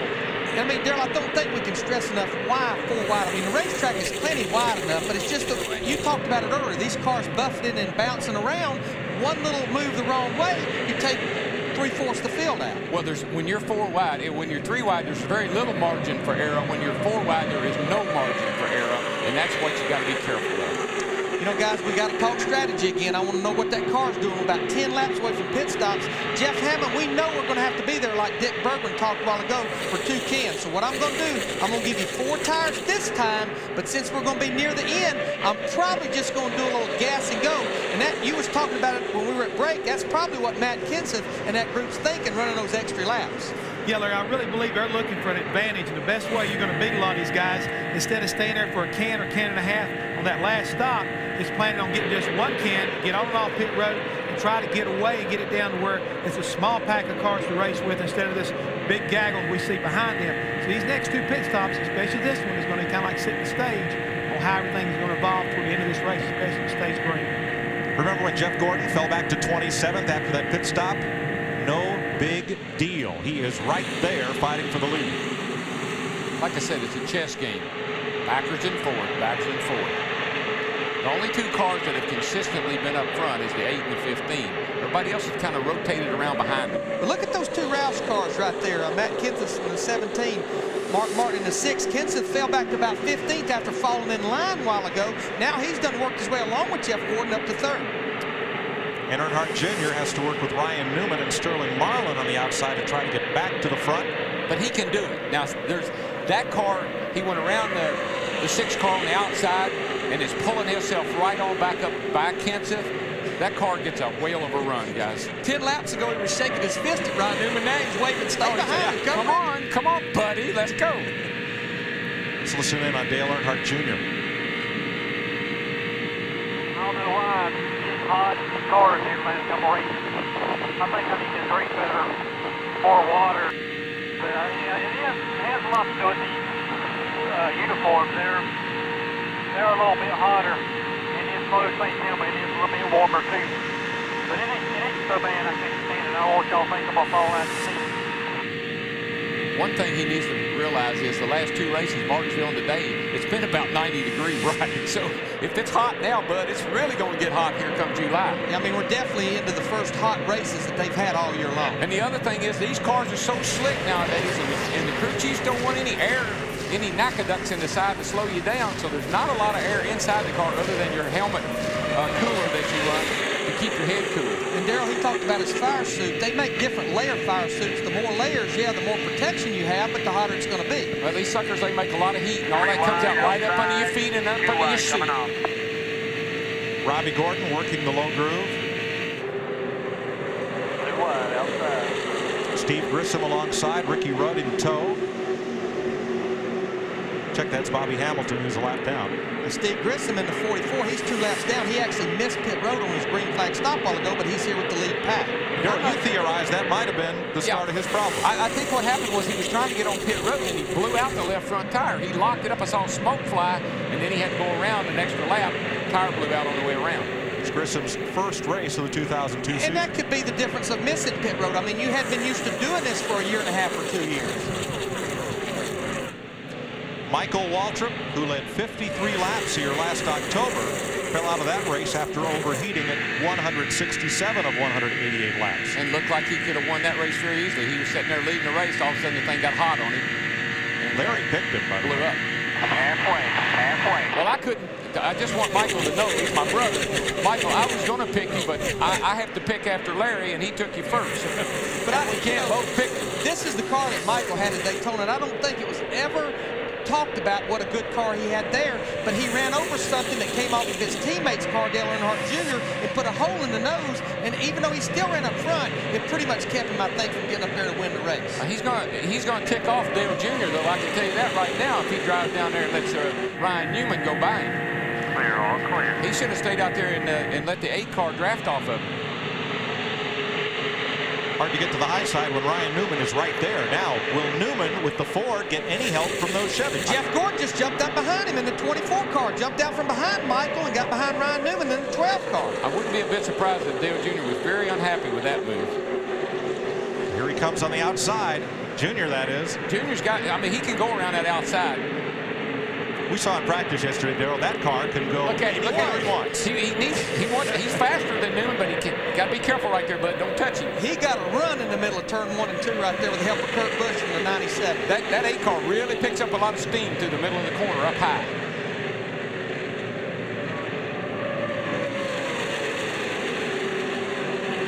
And I think what Junior just sent over to his old teammate there, Michael, is the 15 down low. Doesn't have a whole lot of help. Low line's got the help now. They all left 97. 15's got the 40. That's 24. It's Ty Norris, Dale Earnhardt Jr. spotter. And he's a great spotter. He spotted me when I drove the Pennzoil car. And he was so helpful. 24's at the middle. Right there in your bears. Got the 97 with him. You're clear. Clear. Darrell, there's two kinds of spotters. There's the calm, reassuring voice like Ty Norris, and then there's the cheerleaders. Which do you prefer? I like Ty Norris. I like for a guy to, because I'm already revved up enough. I'm doing enough hollering. I don't need a spotter doing it. Dale Earnhardt Jr. back in 1 and 2. We talked about it earlier, all the way from the top of the racetrack to the bottom. Got that runoff turn 3, and he's got the help of Jeff Gordon here, going after that lead again. Ryan Newman's got a pretty fast car, though, and I think that was a little message to him right there from Junior. Don't hit me in the back end. Run on the bottom. Run on the bottom. Chevy's in the low lane. Back to Ford's clear. in the high lane. 24's got the 15 and 40 on the low line. I think Junior wanted to shove the 12 up so he'd get these other cars underneath of him. Big response from the crowd as Earnhardt Jr. goes back to the lead. Well, that's pretty impressive. That could have been 5 to go just as easy as it is with 100 to go. It'll probably still be like this with 5 to go. Oh, yeah. And what these guys have to be doing, the crew chiefs, they have to start making these guys aware. Look, we're in this big pack. We're about 3 to 5, 6 laps away from pit stop. You want to be in the right position to come on the pit road and make that green flag stop. Well, we want to be back for pit stops, too. You are watching NASCAR on Fox.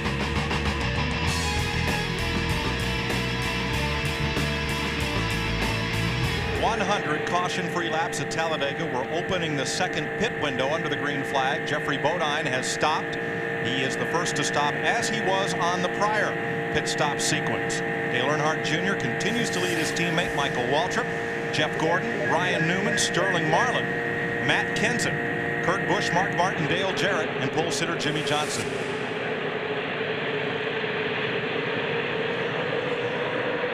Based on the earlier sequence of green flag stops, over the next 10 laps, we should see the whole field come to pit road. And again, I think everyone will take 4 tires, fill that thing up with fuel to go another 50 or 60 laps within about 15 laps of the end. And it seems like when Dale Jr. gets out front, he can pull 3 or 4 cars along with him, and they kind of get 3 wide behind him. We've seen that earlier, doing it again. He just got such a fast car that there's only a few guys that can hang with him. Well, there are leaders and there are followers. Well, you know where I want to be. I want to be a leader. I want to see nothing in my windshield. But I'm saying when he wants to lead, they don't want to race him. They want to line up and run with him. If I was a spotter and if I was a crew chief, I'd say stay with that 8 car. Wherever he goes, you go with him. He's going to probably be near or at the front when this thing all shakes out. Frank Kimmel down on the apron was coming out of the pits and coming up to speed.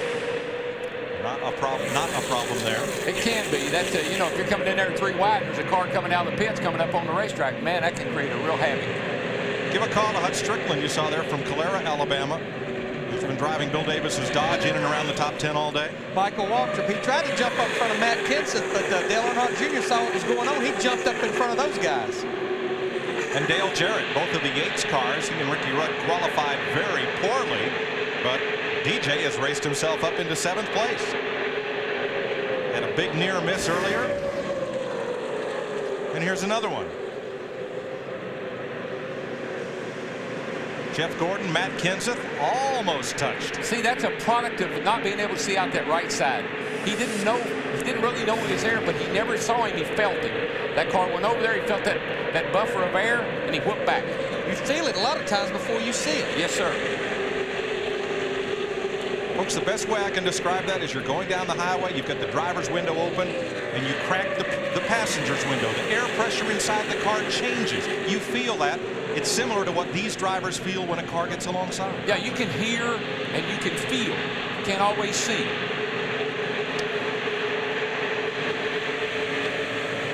And you can see that that's Dale Jarrett, a good shot of him. He's trying to look over to the right a little bit, see who's over on his right side, but there's really not a lot he can see over there. But look what a rough ride he's getting. And look at the little bear right here. That was given to Dale yesterday by a little girl from the Make-A-Wish Foundation. He said, let me have that bear. I can't think of a better passenger I would want with me than this little bear for tomorrow. He's hiding behind his seat, though. He needs to get up there where he's sitting. That bear is brown to the bone, too. Brown bear. Pit stops for the leaders imminent, 104 laps complete. And you know, Darrell, we always talk about it, and I know we both are fans of the full-face helmet, but that's one of the reasons at the Speedway especially that Dale Earnhardt Sr. wanted that open-face helmet. A little better vision. Yeah, a little better vision, and plus the air blowing in the car through the side windows, through the driver's side there. He said he could feel that. Matt? Well, like you were talking about the heat inside the 8 car, Dale Earnhardt Jr., remember, he just started wearing a full-face helmet. He, too, used to wear an open-face helmet. He tried in happy hour last year at Homestead. For the first time in Atlanta, and so he isn't quite used to how hot it can get in that car with that full-face helmet. As a 9 car got a little bit in the grass there coming down pit road. We got out of bounds. How about out of pavement? But, I mean, that's what happens when you get too many cars coming to pit road at one time. You're trying to get to 55 miles an hour. And remember, they start clocking that speed 75 feet before the entrance of pit road. Michael just put his, you see his arm out the window. He's telling those guys behind him, we're coming to pit lane, guys. Don't run over us. Here they come. They're coming off the corner here. Second group have made their stops and come out. We'll see more coming, though. We see it looks like about 15 cars coming to pit road. We'll see about 2 more groups over the next few laps. And they include the leaders. Earnhardt Jr. all the way down in the far end pit, and Michael Waltrip. And if there's one place you don't want to get caught speeding on pit road, you do not want to speed on pit road here. It would pretty much end your day. Steve Burns. Michael Waltrip says he loves the way the race car is handling. Right side tires are already on. The jack man, Jeff Kerr, slams the jack in. Chris Crumley changes front tires. No adjustments, just 4 tires. Matt Yoakum. Steve, a 4-tire change for Dale Earnhardt Jr. His car wasn't tight, but no adjustment, and he's down and away. Beats Dale Jarrett off pit road, along with Michael Waltrip, Jeff Gordon, Rusty Wallace, Jimmy Spencer, Sterling Marlin, and Bobby Labonte. Now, you heard Dale Jr.'s engine, how it back kind of spit out the pipes when he dropped the clutch.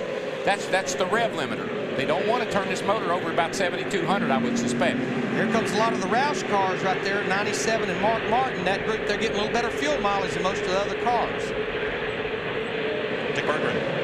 Now Kurt Busch is on his way in right now. This is Mark Foles on the front end of the car. He's carrying tires. He's from West Virginia in the back. Aaron Pirat from Lexington, Kentucky. Andy Thurman changing front tires. He's from Louisiana. Kevin Gilman on the back tires. He's from St. Johnsbury, Vermont. The crew assembled from all over America. A good 4 tire changes, and he's gone. Now, can he and Mark Martin get out together and draft back up to speed together? Answer?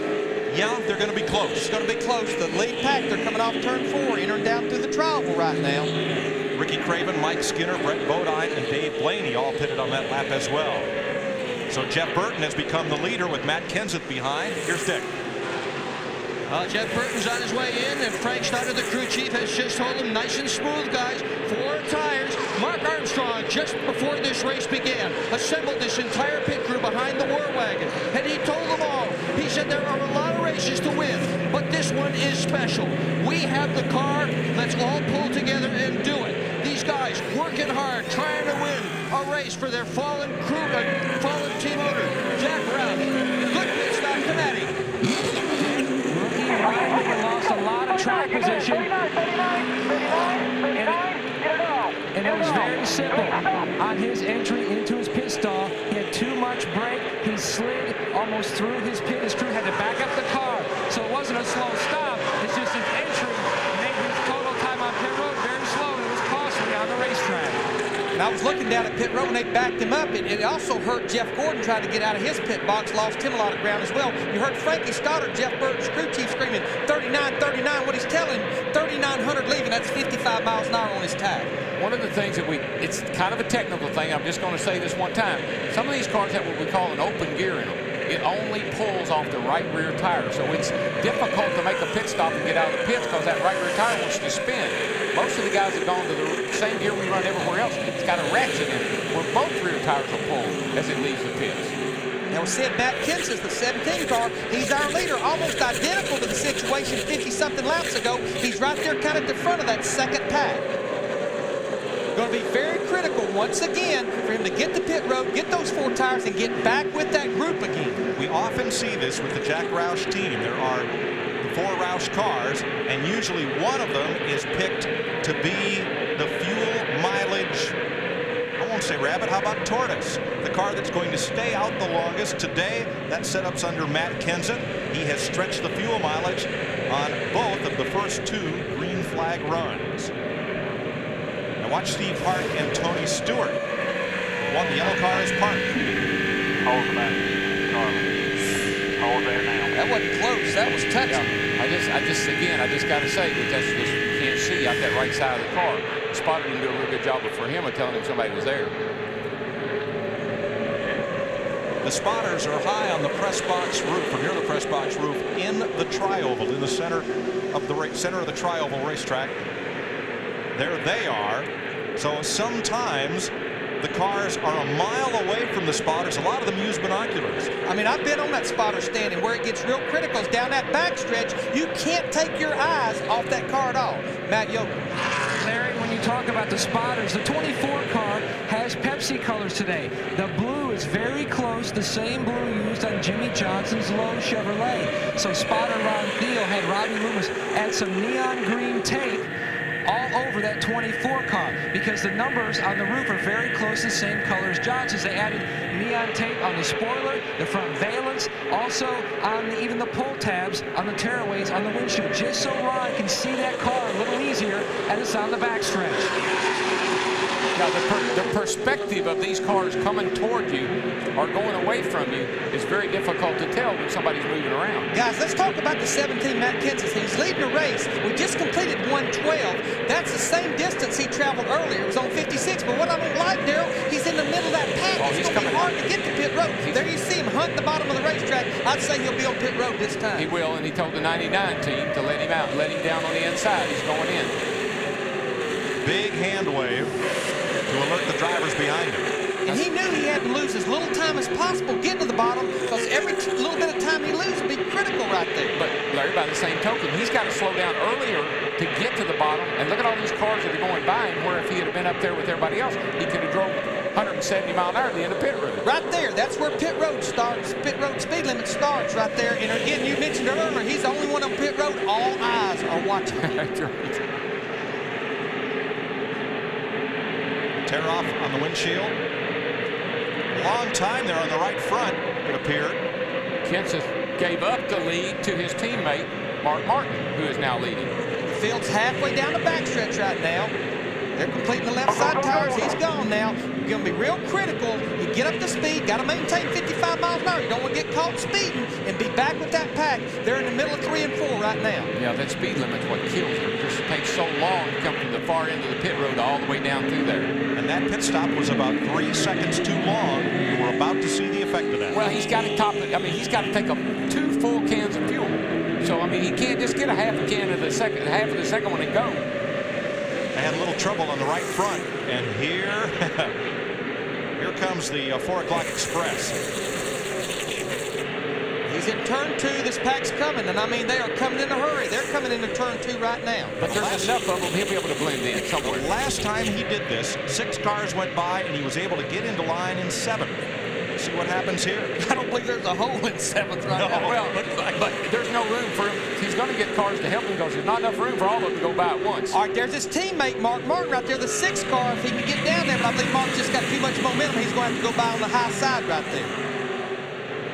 There's just not a hole to get into like there was earlier. John Andretti dips underneath. because Kenseth is still not up to full speed. It takes over a lap to get up to speed. And he pays the price. He pays the price that time. Matt Kenseth crosses the line in 25th position. 114 caution-free laps in the Aaron's 499 on Fox, presented by Pepsi.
Caution is out for the first time today at Talladega. Debris in turn 4 has put us under the yellow. All the teams had just made green flag pit stops. They all came right back in again. I don't think there was any. I think they just wanted a break. I think the drivers all told them on that pit stop, let's have it. We need a break out here. 3 cars did not stop. Matt Kenseth, Jimmy Spencer, Ryan Newman. But you see these group right here, Dale Earnhardt Jr., Michael Waltrip, Dale Jarrett, just topping that tank off the fuel. They'd been out there only about 10 or 11 laps, so no need for tires. Just go ahead and fill that thing with fuel. Why? Because at the end of the race, when you have to make another green flag stop, and I don't think anyone can make it from here, you'll spend less time on pit road in your pit box, less fuel to put in. I don't think anybody can make it from here, but how good a mileage is that 17 car getting? And cautions will help. And he just went from 27th on the last lap we ran under green to 1st because he didn't have to stop. If I see him, I'd come in and top back up. 70 laps to go. Matt Kenseth, Ryan Newman, and Dale Earnhardt Jr. Kenseth and Newman did not yet pit under this caution. Yesterday, top 5 finishers from yesterday's Busch Grand National race brought to you by Old Spice. Jason Keller picked up his 2nd win of the year in search of his 1st championship. Stacey Compton and Tim Fedewa on the lead lap. Todd Bodine and Casey Mears, a career best for the rookie. 27 cars knocked out in a big crash. Here are the points. Jack Sprague, the leader. Keller just 22 behind. Former champ Randy LaJoie, Kenny Wallace, and rookie Scott Riggs. Here are the Craftsman Truck Series standings brought to you by Sears. Robert Presley up 20 on Ted Musgrave. David Starr, Rick Crawford, and Mike Bliss. Now with 70 laps to go, 1 to go, we had about 4 or 5 cars that came back to pit road topped off. They were already at the back of the field. John Andretti, Dave Blaney, Tony Stewart, Ward Burton, and Bill Elliott. 35 cars still on the lead lap with 70 laps to go. Jerry Nadeau in the 25s back on the racetrack, had a broken shock mount, run such an aggressive shock package here, it's hard even on those beefy mountains, but he's back out there 8 laps down. 43 cars started, 43 cars running. Far cry from yesterday when we put 27 cars into the garage on a lap 15 crash. You'll see Kenseth on Fox tracks coming up to speed. As remember, the start-finish line is down toward turn 1, not right here in the middle of the tri-oval as it is at Daytona. Pace car speed 70 miles an hour. Bring them down. Pace car is off. That's the start. That's the restart area right there in the center of the tri-oval. Look at it climb already over 100 miles an hour, almost 120 by the time they get to the start-finish line. And it will continue to climb all the way around this racetrack and even then some, Darrell. Yeah, it'll probably be back to the start-finish line again before it gets to full speed. And some great news as Matt Kenseth leads this race. His car owner Jack Roush, injured in a plane crash Friday evening, has his condition at University Hospital in Birmingham upgraded from critical to serious. So very good news. Yes.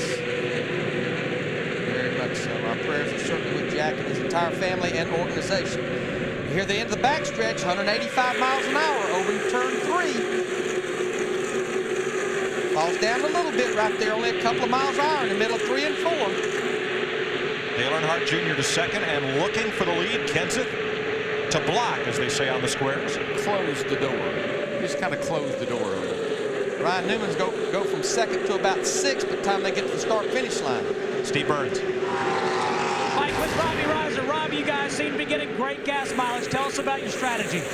Well, we were getting a little bit of gas mileage in there when all the guys pitted. They were around us, kept us in a draft, so I just stayed out there. And, you know, same with the second stop here. When they did that again, I stayed out because they had the cars all around us was running the same speed. So really didn't have nothing to lose except for just, you know, if we couldn't got the caution a little earlier, we'd be on our own lap. So, you know, the Waltrip's running good. It's just Talladega, you got to draft your way through there, and that's what we're doing. All right, let's go to Matt Yoakum. Steve, Matt Borland is Ryan Newman's crew chief.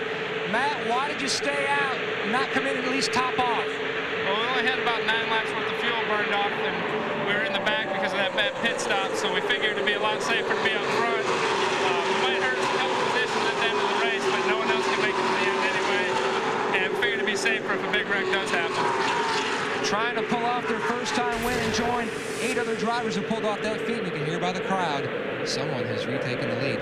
Now, this is a little different. This time, when Earnhardt Jr. went with Michael Waltrip, Michael could not stay with him at the front. Kenseth's got a pretty fast car. I mean, he's able to hang right there. You want to know what blocking looks like? Now, Kenseth has help from his Roush teammate, the Ford of '97, Kurt Busch. We'll see how strong Dale Earnhardt Jr. in that 8-car Budweiser car is right here, because he's being ganged up by those Fords right now. Look at that. 1, 2, 3, 4, 5 of them. 4 Roush cars and Ryan Newman in the middle. You know what we haven't done today? Uh-oh. Crank it up. 20,000 horsepower. Man, Michael just got the back of the 8-car.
Complete of 188, 65 to go, 35 cars still on the lead lap, and just 3 seconds apart from the first to the 35th.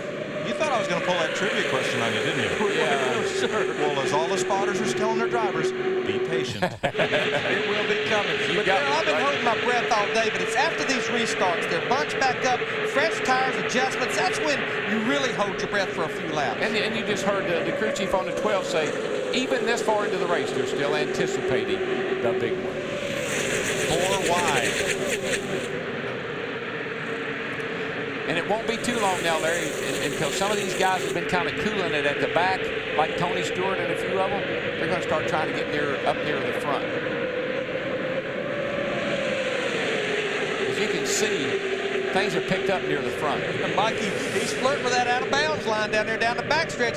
4 wide, going into turn 3. Business is picking up, boys. Business is picking up. He had to fall back in behind Kurt Busch. It's wide enough, but it won't work getting into turn 3. And you get so frustrated because Mike knows he's got a fast car, but look where he is. How about it, Dick? Well, Kurt Busch is also frustrated. I'm listening to him on the radio, and he's very annoyed that people don't want to seem to run with him. Jimmy Fennig just came on the radio and said, Kurt, you've got no friends out there, and you can hear it in their voices. They desperately want partners, but they're not getting them this afternoon. And listen, guys, it's not like you can orchestrate these things. You can't set things up. You go with the guys that's with you, whoever's around you. Well, that's your partner at the time because it's going to change. I mean, 10 years ago, 8 or 9 cars in the lead draft, you could do it. Look at this pack out here. How do you orchestrate a partner or a friend? I wouldn't even want to be looking for somebody to run with. But also, Darrell, this is only Kurt Busch's 3rd restrictor plate race ever. Is this where that experience comes in? Is you want to go with the people you know? I think so, because they don't, you know, the kid he doesn't have enough experience to know what to do all the time. Might know what to do to get to the front, but does he know what to do all the time? No disrespect to him. He's a great talent. We see him win races. But this is chest at its highest level. And now, a rookie leads this race. 8 drivers have scored their first victory here. 3 drivers have won here in their first ever Talladega start. And of those 8, 6, this was the only race they won, was their first race here. And the thing that's really interesting and show you how things are changing, the 8 and the 15 have dominated this race. But Richard Brickhouse won his first ever start here. So did Donnie Allison. So did Pete Hamilton. And there are the drivers who won here. And those 6 with the bullets was their lone Winston Cup victory. What will happen today? 126 complete at Talladega.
Mark Martin's Ford leads the Chevys of Dale Earnhardt Jr. and Kenny Wallace, the Ford of Ryan Newman, Jeff Gordon's Chevrolet, and 6 Fords behind them.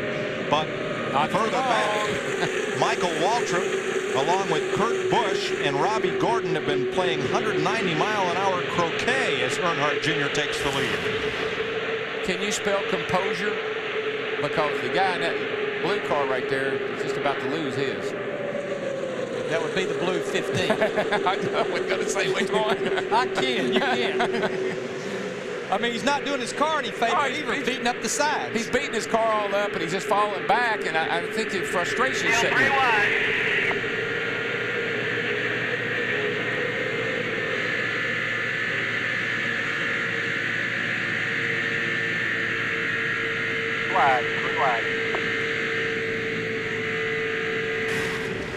This is when you've been out there on the racetrack for the last 2.5 hours. You've been up front all day long, and now you find yourself falling back in the clutches of all these other cars.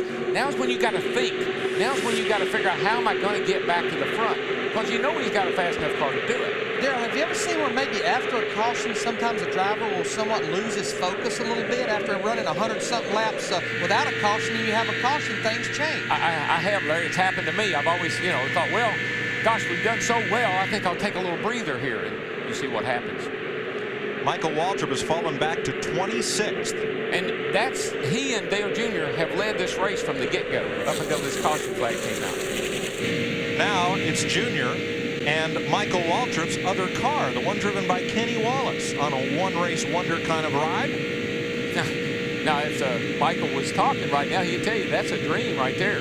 Now, a dream machine. Here's a fellow looking for his first Winston Cup win on a track that has rewarded 8 first-time winners. And I believe Kenny Wallace could have won this race last year, or 2 years ago now, but he helped Dale Earnhardt win the race. He stayed with Dale. He came in second, but he helped Dale win the race. And Michael Waltrip's Busch crew is looking after this car and doing the pit stops on pit road for it. Kenny said he helped Earnhardt win that race because Earnhardt helped him get all the way from the back to the front. It was the race where he did that, just started 17th and then 5 laps was leading the race, and Kenny helped him all the way to the front. Up through the middle. Right through the middle. 55 laps to go. Here's our Subway race summary. 9 leaders, 24 lead changes. 186 miles an hour, the average green flag lap. Still 35 cars on the lead lap, none in the garage, and only 1 caution, that for debris. It lasted 4 laps. Well, I still think at the end of the day, and certainly this is no great prediction, but that 8 car is the guy you got to beat.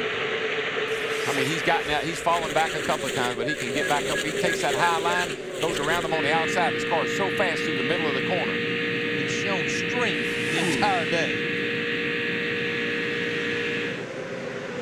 Ryan Newman, after such an impressive ride, get off the pace. Yeah, he's losing ground fast. If it is an engine problem, this would be 3 weeks in a row that team has suffered engine problems caused by a busted radiator last week at Martinsville. Yeah, he's definitely falling back there. He's got a cylinder down. Still down on cylinder. Kyle Petty battling along in the bottom lane, started in the 6th row today. This is when people surprise you. Just like Michael, and just like he's surprised how good everybody's running, because everybody's getting everything out of their car now they can. They're not holding anything back. They know they got to make one more stop. They're going to get all out of these babies they can. Now's the time to show. Talked about Kyle. He's in 8th place. We're riding with Jeff Gordon, who's 10th. Matt, what's the story on Newman? Matt Borland jumped off the box and said he's down on his cylinder. They're talking to the engine specialist, the engine tuner on this team right now, and they're also going to get back and talk to Ryan, but right now it does not look good for Ryan Newman. He's battled up toward the front all day and now fallen to the tail end of the line, but still on the lead lap. Jeff? Mike, one guy we don't want to overlook here is Elliott Sadler. Runs second at Daytona 500, started way back today, has now worked himself up to 3rd place and looking pretty strong again. His best finish here in 5 races, 17th in the year 2000. 135 laps complete, 53 to go in the world's fastest speedway.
Dale Earnhardt Jr., who's won 2 of the last 3 NASCAR restricted plate races. That's Daytona and Talladega. And Kenny Wallace, who had one of his 3 career second-place finishes here, is in second place. Elliott Sadler, the Daytona 500 runner-up, is third. Kurt Busch, Jeff Burton, the top 5. Sterling Marlin in that 40 car dipping down to the low side, seeing if anybody would come with him. Right now, he's pretty much down there by himself. At the interval on the Fox track, losing a lot of ground. Yeah. There's help coming, but it's a long way back there. I mean, it's already getting close to a second back. That's what they told General Custer. Yeah. That ain't help, that's relief. He's got a little relief when he gets back. Let's just watch the Fox tracks, though. Once this group gets to it, let's see if the interval starts to shrink. It's up to 1.2 seconds. But see, he's a set and duck, Larry, so, you know, cars are going by him left and right. He lost his momentum. Yeah, they're splitting him right now. He's caught in the middle. A little bit of help from Bobby Labonte coming, but... Whoa, boys. Easy now. That wasn't the kind of help you need. These cars, maybe they're not as big as they look. Maybe when you're out there, they're not as big as they look from up here. They just fit in places. Michael Waltrip's finally gone up to the high side, but Robbie Gordon and Ricky Craven touch. Boy, Michael and Robbie Gordon, I don't know if they're working together or against each other. I haven't made up my mind yet. I would say it, but you don't have to work against me. You don't have to work with me, just don't work against me. That's right. Well, fellas, guess what else we haven't done today? Cranked it up, so this must be it. Radio Shack Trivia. We talked about the 3 drivers, Richard Brickhouse, Pete Hamilton, Donnie Allison, who won here in their first start, but who started the most Talladega Winston Cup races before getting his first win here?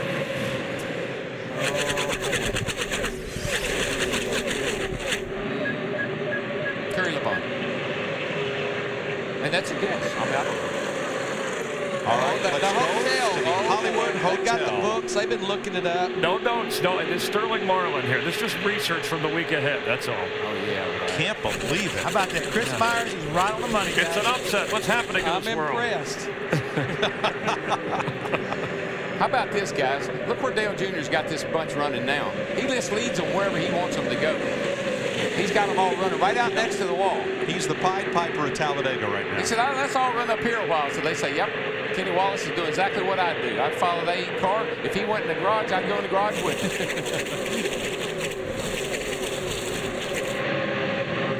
That's a little too high for him. I don't know if it's because the car won't run or what the deal is up there, but that's a little bit too high. All right, that's Ty Norris, Dale Earnhardt Jr. spotter, telling Dale Earnhardt Jr. Kenny Wallace's car, the 98, don't want to run that high. It don't drive good. Never see Ryan Newman in the 12 car going to the garage. In the last 3 races, he has went from 2nd to 17th in points with these engine failures. He'll go deep in points today. He is the first car out of the race. He's led three races. That's the way we used to run this joint here now. The way they're running it now is the way we used to run it. Of course, we'd run a lot faster. We'd be running 195 mile an hour, and you had to go all the way up there just to keep. You watched the car up there, but these guys are driving them up here today. Pretty much the top 15 cars are single file. They're running that high line speed. I'm sure Dale Jr. thinks this is, you know, knowing him the way I do, he said, this is really cool. No matter where I go, they all go with me. It's a great problem to have. Oh, yes, it is. And as you can see, it's getting everybody kind of single file. Everybody's trying to get up there. We've only had 1 caution flag, and that for debris. No contact to cause a caution. Dale Earnhardt Jr. has been in front for the majority of this race, but there are still 45 laps to go in Talladega.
Matt, there hasn't been the big one today. A lot of big saves. Jeff Hammond, which friend can you count on now with about 41 laps remaining and Dale Earnhardt Jr. in the lead? You got to be kidding me, Chris. Here at Talladega, especially at this point in the race, there is no such thing as friends.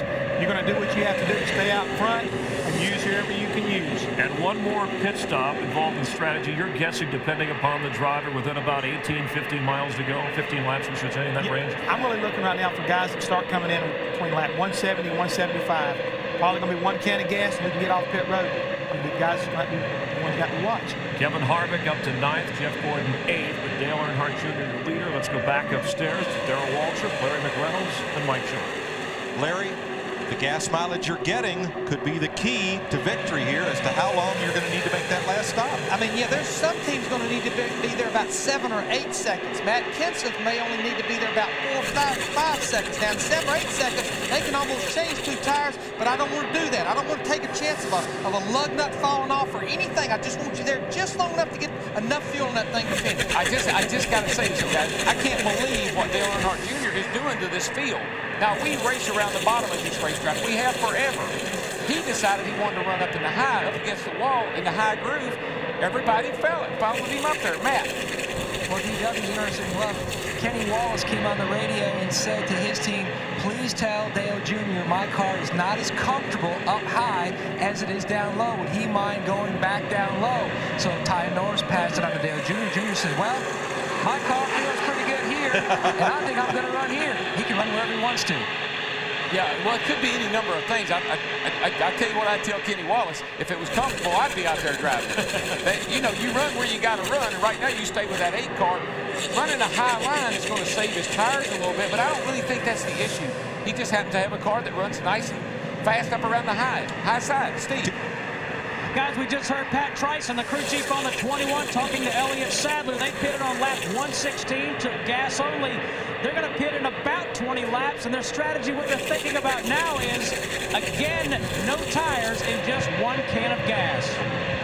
The Wood brothers have won here 5 times with a 21 car.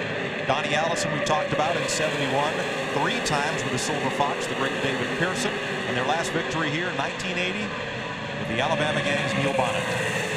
Look down on the inside, guys. There's 4 cars. You're grouping up a little group down there. It's going to try to come to the front. We got a problem with Kenseth's car, I think. He's back in 15th position.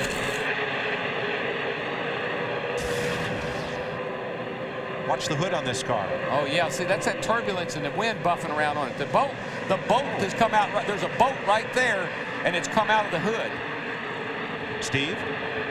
Yeah, Mike, we've heard Sterling Marlin talking to his crew chief, Lee McCall and Tony Glover, and he's been screaming, saying, get NASCAR to talk to the 17. That hood's going to come flying off, and he's been saying it for the last 5 laps. Well, the good thing, Steve, is it's the hinge at the back of the hood and not one of the pins at the front of the hood that's gone. And as long as the vibration don't shake the pins out, but normally for the race, the teams actually take the hood pins in, so it still has 4 hood pins plus the boat on the right side. The pressure, the air pressure will hold it down. You'll see it buff up every now and then. That's just because a little wind will get under the hood. But at these speeds, Darrell, you almost feel that has to be affecting that race car aerodynamic. It would hurt the performance. It'd hurt the engine and everything. Larry, one other thing you didn't mention that a minute ago is NASCAR's also got what they call hood tethers on these things now. In the event a bolt does come out, to keep the hood from flying all the way off the car. It will not help the aerodynamics, but it will, as far as a safety issue, keep the hood attached to the car. And that all started after the 1997 Daytona 500. And Ernie Irvin in the 28 car, his hood went in the back grandstand. But that bottom line with Michael, he finally got some help down there, and now things are going to. Bennett's going to pick up again. Dale Jr. is going to have to decide what he wants to do here. Here comes the 21 car on the bottom. He needs to drop down in front of him. He went down because he was looking in the mirror and he saw the car, Jimmy Johnson, come down behind him.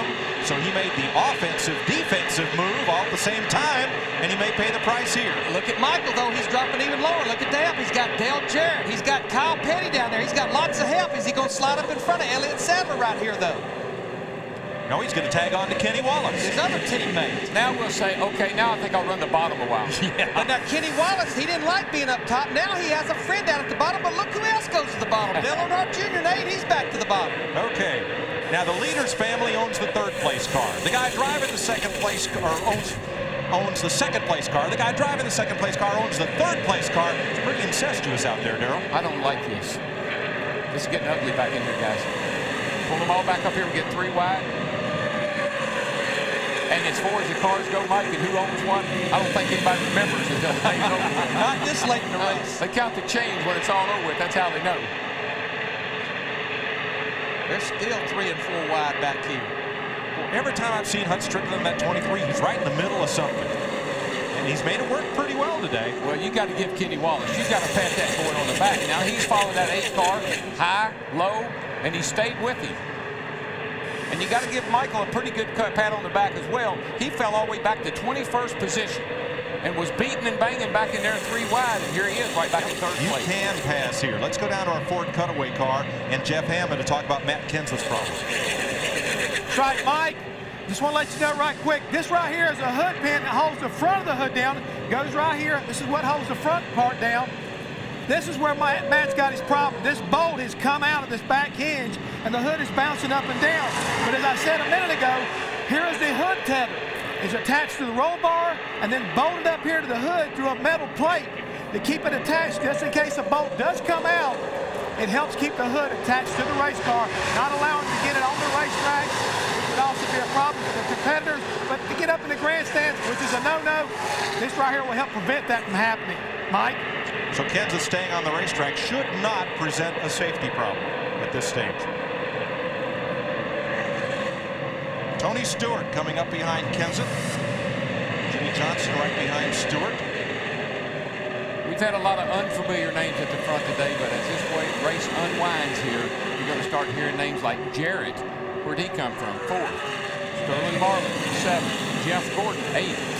Tony Stewart ran at the front early, went to the back. Now he's working his way back to the top 10, up in 12. How quickly things change.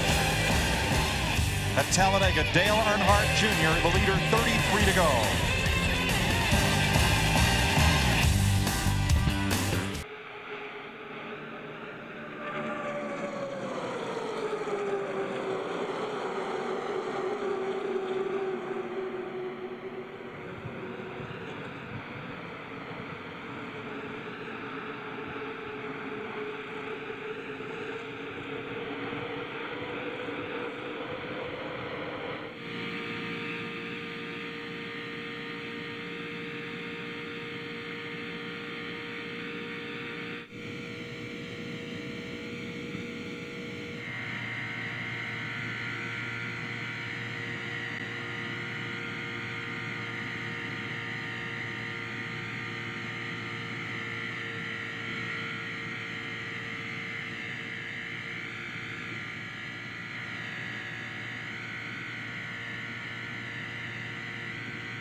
We're going to have to pit sometime. We're just not sure. We'll let you know. We're probably going to leave 15 or 20.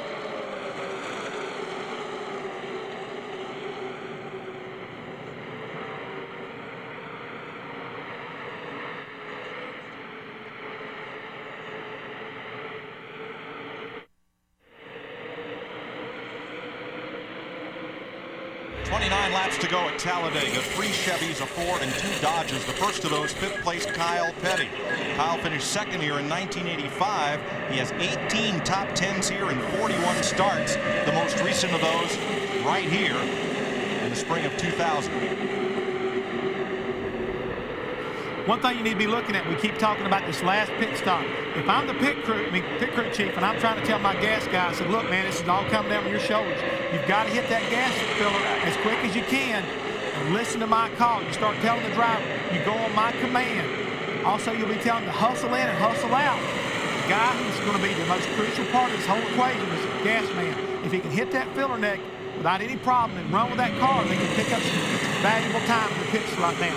But Jeff, let me tell you the other valuable person. We saw Stacy Compton do it earlier. That driver, his adrenaline's flowing. He has to get that thing in gear, and he cannot stall that car, and he definitely cannot speed on pit road.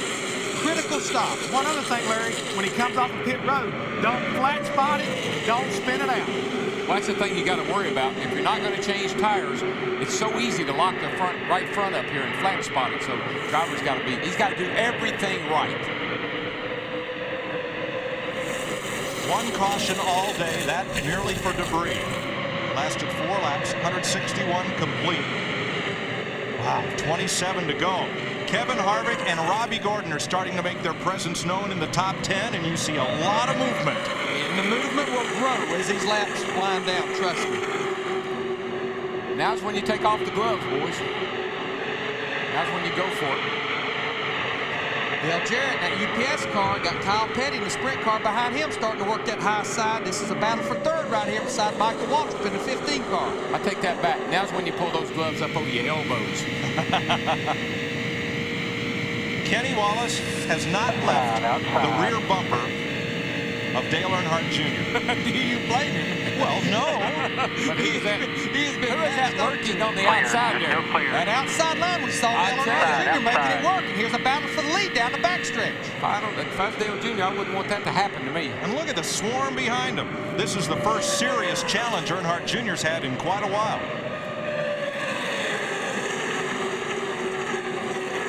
I think what we'll see here is I think you got 2 race cars that are pretty equal. They're going to run side by side for a while, I'm afraid. Of course, these cars, now they're coming in a pit. They'll be out of the way. They wanted to get out of the way. That's the best place for them. I saw trouble there. Frank Kimmel and Jerry Nadeau. How about Dale Jarrett? Started 41st. Here he is in the lead. Well, we saw that at Daytona. You know, those guys in the Fords, they complained about their cars, and they raced pretty darn good. Uh-oh, Kyle caught up. Field accordion's back. Whoa, man. Trouble. Stewart in the wall. Here we go. Here we go. Robbie Gordon's in at the 33. Harvick is around. Here we go, guys. The big one. It's just a matter of time. At least 20 cars. At least. The way this started, Kyle Petty ran up high going into turn 1. And as he tried to find a place in line, the whole field kind of accordioned together. Mayhem. Dale Earnhardt Jr., Dale Jarrett racing back to the start-finish line. Obviously, the caution is out. Kyle Petty in the 45, he actually made it through the wreck. There's Bobby Labonte. Rusty Wallace was the last car to get through, and Bobby Labonte just got the 19 right at the very end of that wreck. Mark Martin in the Viagra car, running up front. Ricky Craven, 32 car. Tony Stewart's going by, and the whole right side of his car, he's got into the outside wall. Jeremy Mayfield. Jeremy came up in front of Bobby Labonte. Bobby wasn't going very fast. Oh, Matt Kenseth, number 2 point man. Second in points. And Jimmy Spencer, who was toward the back of the lead lap cars, could not escape it. Sterling Marlin made it through. Yesterday, lap 15. Today, lap 164. Now watch Kyle Petty on the right side of your screen. Right back here. Here's Kyle. He's trying to find a place in line, and everybody scrambles. Mike Wallace in the 33 up against the wall there. Elliott Sadler flying toward the inside wall. Takes a hard hit on that inside wall, guys. That is a heavy hit. Mark Martin, Terry Labonte. Now watch. Here's Bobby Labonte right back here. Watch this. Bang! Oh, that was Mayfield. Mayfield come across and got him. I'm sure he thought he had made it through. Elliott Sadler took that hard hit, but he's okay. Matt Kenseth is out of the car and okay. Bobby Labonte has climbed out.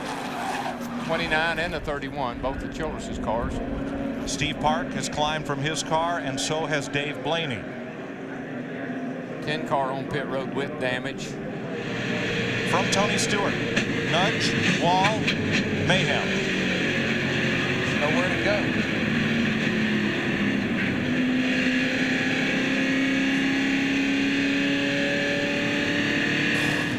And the leaders will pit. Steve Burns. Mike, Kenny Wallace is into the 98.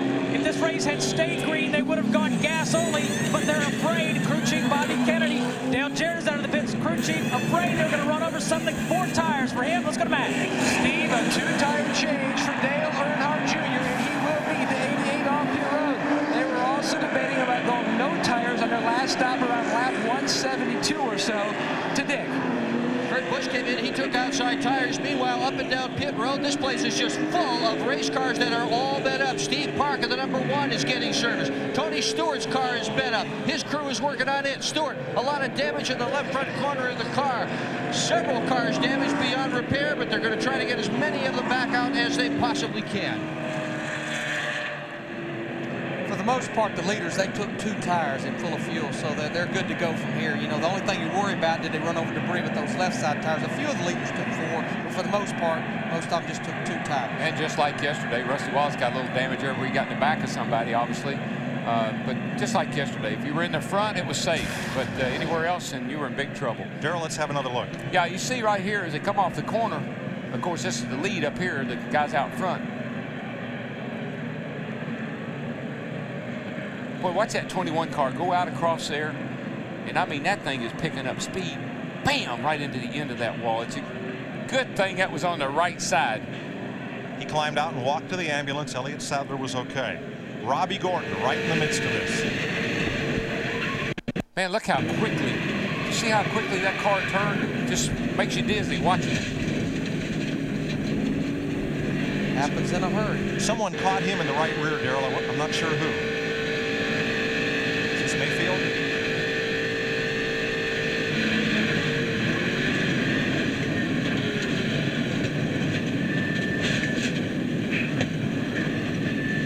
Watch it. Watch him come out into Bobby Labonte right there.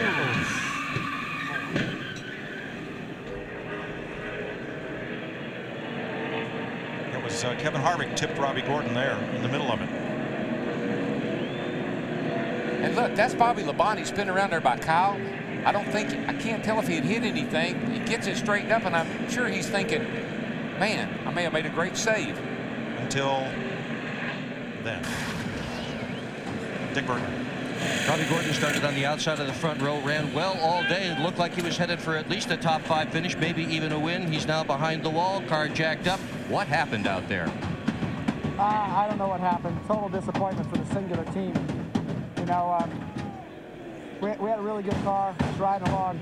Somebody clipped me from the back, so I don't know what happened. I was just holding my own line, so who knows? I don't know who did it, but it's just kind of been our luck all year. This team's really, really coming around. We just need some luck, and that's just hurting us. But, you know, I'm really proud of the guys. They did a good job all day. We kind of had a plan. We were just going to ride around in the back there and position ourselves for the end. Unfortunately, we weren't in the position where we could miss the big wreck. We're glad you're okay, Robbie. Johnny Benson getting some water and air from fire extinguishing foam there and powder. He was trying to limp around to the pits, and something in the left rear of the car caught fire. Darrell, that powder is designed to suck the oxygen out of that fire, and inhaling that is not good. No, it isn't. And you know, we've got those coolers in the car that blows air into our helmets. If he got some of that sucked in that box and it blew it even inside of his helmet, that could be really bad. And a lot of times air for that box is in that left rear quarter window, so it was all going right through his box into his helmet, possibly. All 3 of Ray Evernham Dodge's involved: Bill Elliott, Jeremy Mayfield, and Casey Atwood. There's the 5 car. Involved in the crash: Mike Wallace, Dave Blaney, Mayfield, Park, Robbie Gordon, Kenseth, Bobby Labonte, Harvick, Sadler, Grissom, Schrader, Benson, Andretti, Martin, Skinner, Stewart, Spencer, Wallace, Mayfield. Cars everywhere. I mean, the 5th place car had a problem. That's what happens. Elliott Sadler. This has got to be a bad ride right here. What's he saying? Fortunately, he got around on the right side. A big crash at Talladega. 21 laps to go. We'll be right back.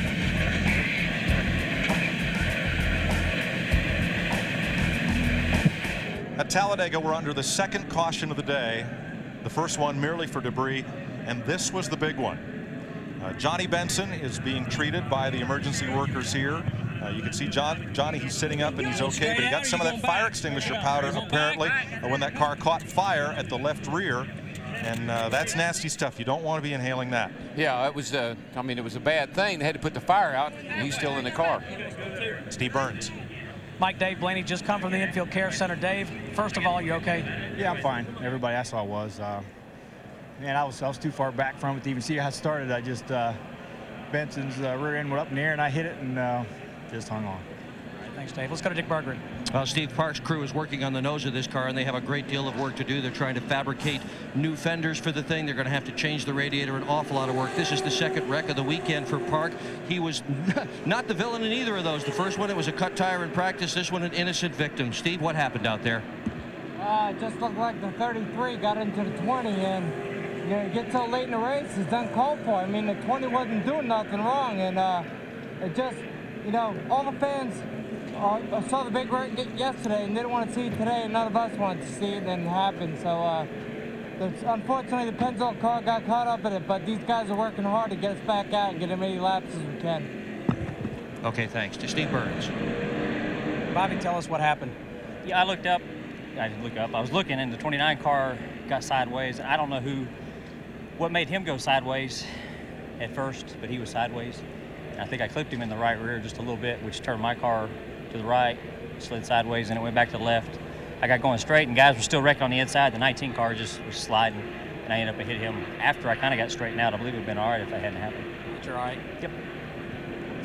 12 cars are behind the wall under repair. One good thing about this incident, other than that no one was injured, was that none of these cars tried to get airborne. No, and the reason why is the roof flaps that NASCAR has done a great job of creating. And as we see these cars come off the corner, and I mean, it just all of a sudden the 33 gets into the 20, and then it becomes a 20 gets forced into the wall, which takes the 33 and turns him around, and they start bouncing off of other cars. But watch, there's a roof flap that's deployed right there.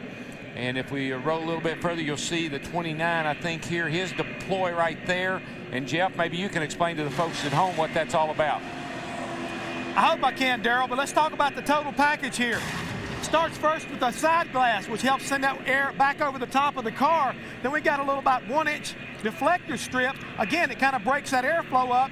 And when that goes in operation, it also activates the roof flap. When you start backwards or sideways, it comes up, and just like on an airplane, it makes this car decelerate. It's an air brake.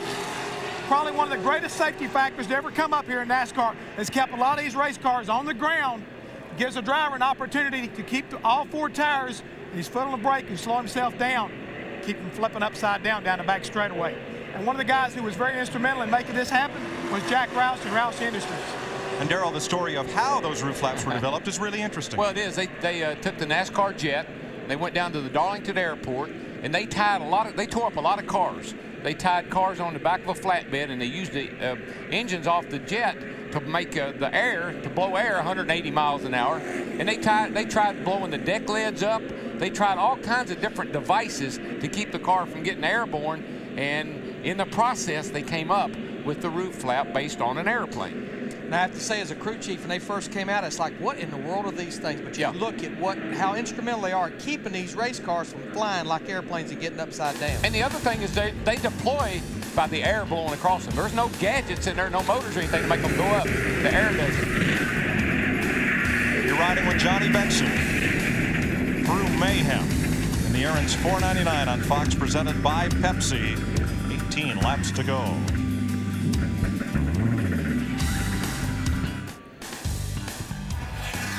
Welcome back live. 14 laps to go in Talladega. Dale Earnhardt Jr. leading Dale Jarrett. The Aaron's 499 on Fox, presented by Pepsi. Aaron's, you can buy, you can lease, and some guys might want to lease a car about now. In the place known for having the big one. Unofficially, this is the biggest one in a Winston Cup race. 24 cars involved in this crash, 21 the previous mark on record in 1973. And in the Busch race yesterday, 27 cars involved. Jeff Hammond, let's talk about 3 factors here as to why this takes place. Restrictor plates, the aero package, and the drivers. Which is to blame? Chris, right now, this right here has been been basically the culprit, they say, for a lot of this right here. But I don't buy that. Okay. At Darlington, we had 13 cars involved in the wreck there. It was unrestricted. All right. What about the aero package? The aero package, again, they've tried so many different combinations of aero packages, and still they have not been able to get away from the big one. It is this is nature of the beast. Talladega, it's always been this way. So can the drivers, I mean, they're put in a position here where they really, it's too many cars going too fast, 188 miles per hour, and not enough places to go. Closest to the competition, we talked about it earlier in the show. That's usually what gets you in trouble. It's usually driver induced. Somebody makes a mistake. It doesn't mean they did it deliberately, but it's the closest to the competition. All right, amazingly, again, no serious injuries. As we showed you, Johnny Benson treated for some heat, but doing much better, and for some problems with fire on his car. Let's go down now trackside with Dick Bergman. Jeremy Mayfield was one of those 24 drivers involved in the big one this afternoon at Talladega. The crew trying to get the car back together, get it back on the racetrack. Prefabricated radiator brackets all ready to go. They're welded back on again. This is an enormous effort, Jeremy. Why all this work when this race is almost over? Well, I mean, points are everything anymore, and it doesn't take much to get you down or up. So we're going to try hard to get back out there and get a few points back. And just hate it for the Dodge dealers, UAW Dodge Day. I mean, it was good car all day. We just kind of got caught up in a mess there, but we'll be back next week, California. We're glad you're okay. To Mike Joy. Frank Kimmel was not in the big one, but he can gain 15 spots if he runs the rest of this race without losing another lap. Let's listen to Dale Earnhardt Jr.'s in-car radio here. I just want some points. Y'all points. Y'all want points? I want points. I want points. A lot of points come with that trophy. I want to win, but I ain't going to end up on my roof. This car means too much to me. Now, I won't read the list, but 20 cars were docked for pitting before the pit road was open and go to the tail end of the line. As we're getting set to go with 14, it'll be 13 laps to go when they come back. And what Dale Jr. is saying is he is not going to cut somebody off or block somebody if they get a run on him to win this race. This puts a real chill on the drivers. They've seen what happened. They're just thankful everybody walked away. And NASCAR's got a dilemma here, guys. There's 200,000 people here to watch this show today. Jimmy Johnson, the 48, he's laying back just a little bit. Just again, they all trying to time it just right when they get this restart on the green flag.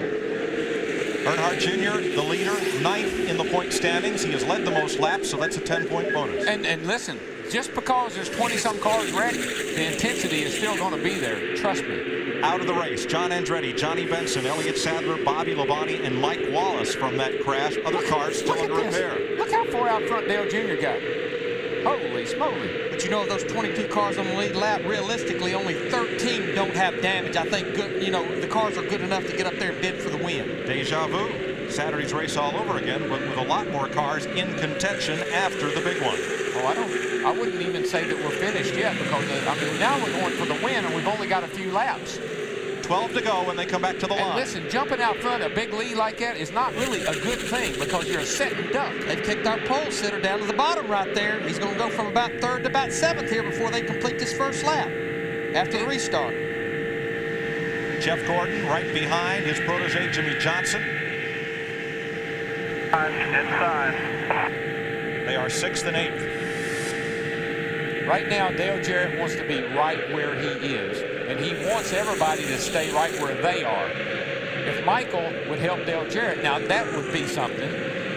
He might get by Dale Jr., but I don't think Michael would do that. Dale Jarrett sandwiched right between those two DEI cars, Dale Earnhardt Jr. and Michael Waltrip. Oh, here you go. Michael's going to get a run down under him. Now, who will Kurt Busch go with? You're still playing the low line moving. He stays low. He's going with Michael. He's doing, Dale Jr.'s doing what I do. He's playing both sides of the street. He's got the 97, he don't want it, he wants somebody behind him he thinks he can beat. Dale Jarrett don't have a lot of help. 99 below the yellow line. Long as he don't gain a position, Darrell, before getting to turn 1, looks like he got back up in line. He did, and the 97 really forced him down there, his teammate. And he lost some momentum trying to do that. Looks like he's hung on the bottom right here. Brett Bodine in that 11 car down to the bottom right here. This is a good run for him. He's running 10th right now. Boy, I can't believe the way Dale Jr. can shoot out there. Look how far out front he got. Chevrolet has not won a race this season, the longest winless streak to start the season since 1992, when Ford won the first 9 races. Here comes our pole setter right down the bottom underneath Michael. Dale Jr.'s loving this. Get side by side, work both sides of the street, suck one up, then get the other one. Let them run side by side.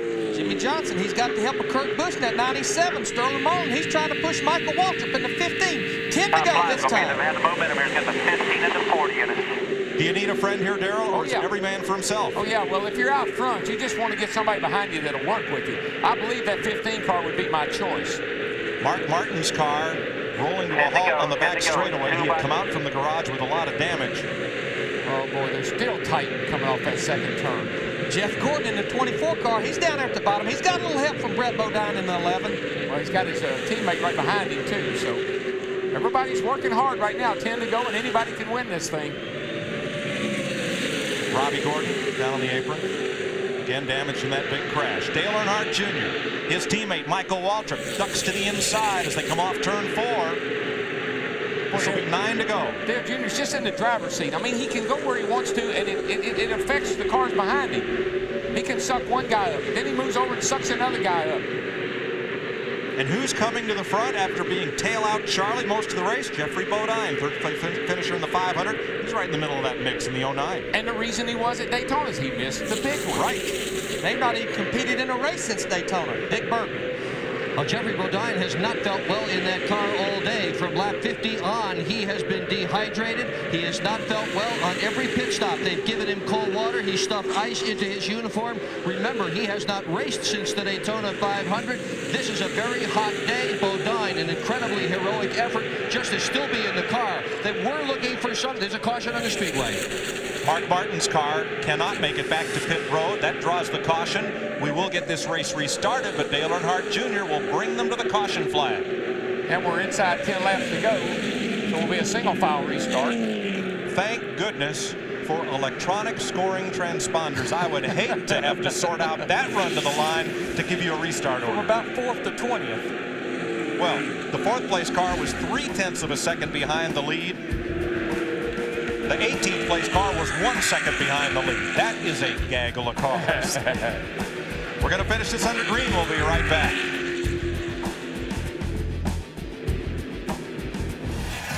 Welcome back live. The Aaron's 499 on Fox, presented by Pepsi. With 25 laps to go, Dale Jarrett was leading coming out of turn 2. There was a 24-car pileup, and there is what remains with 6 laps to go. We're currently under the red flag. The command has just been given to fire them up, with Dale Earnhardt Jr.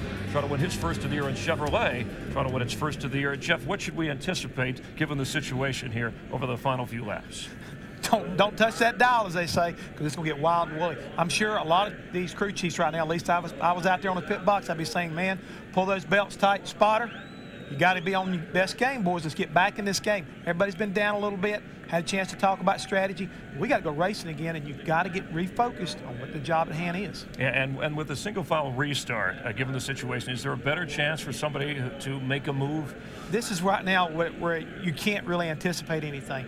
Depending on what Dale Jr. does to his teammate, it could stack a lot of things up. Remember at Daytona, we had a restart late in the race, and all of a sudden guys got into one another and they were spinning down across the grass. You never know what's going to happen. All right, and that's where the precedent, of course, was set for this finish. And let's go back upstairs. So far this year, 3 wins for Dodge, 3 for Ford, 2 for Pontiac, none for Chevy. But 4 Chevys, 4 Fords, and 2 Dodges in the top 10. They will open the pits and give them 1 to go. Well, let's see if we can talk to Jeff Burton in the Ford, the best Ford out there right now. Jeff Burton, this is DW in the TV tower. Bud, you got anything for them Chevrolets?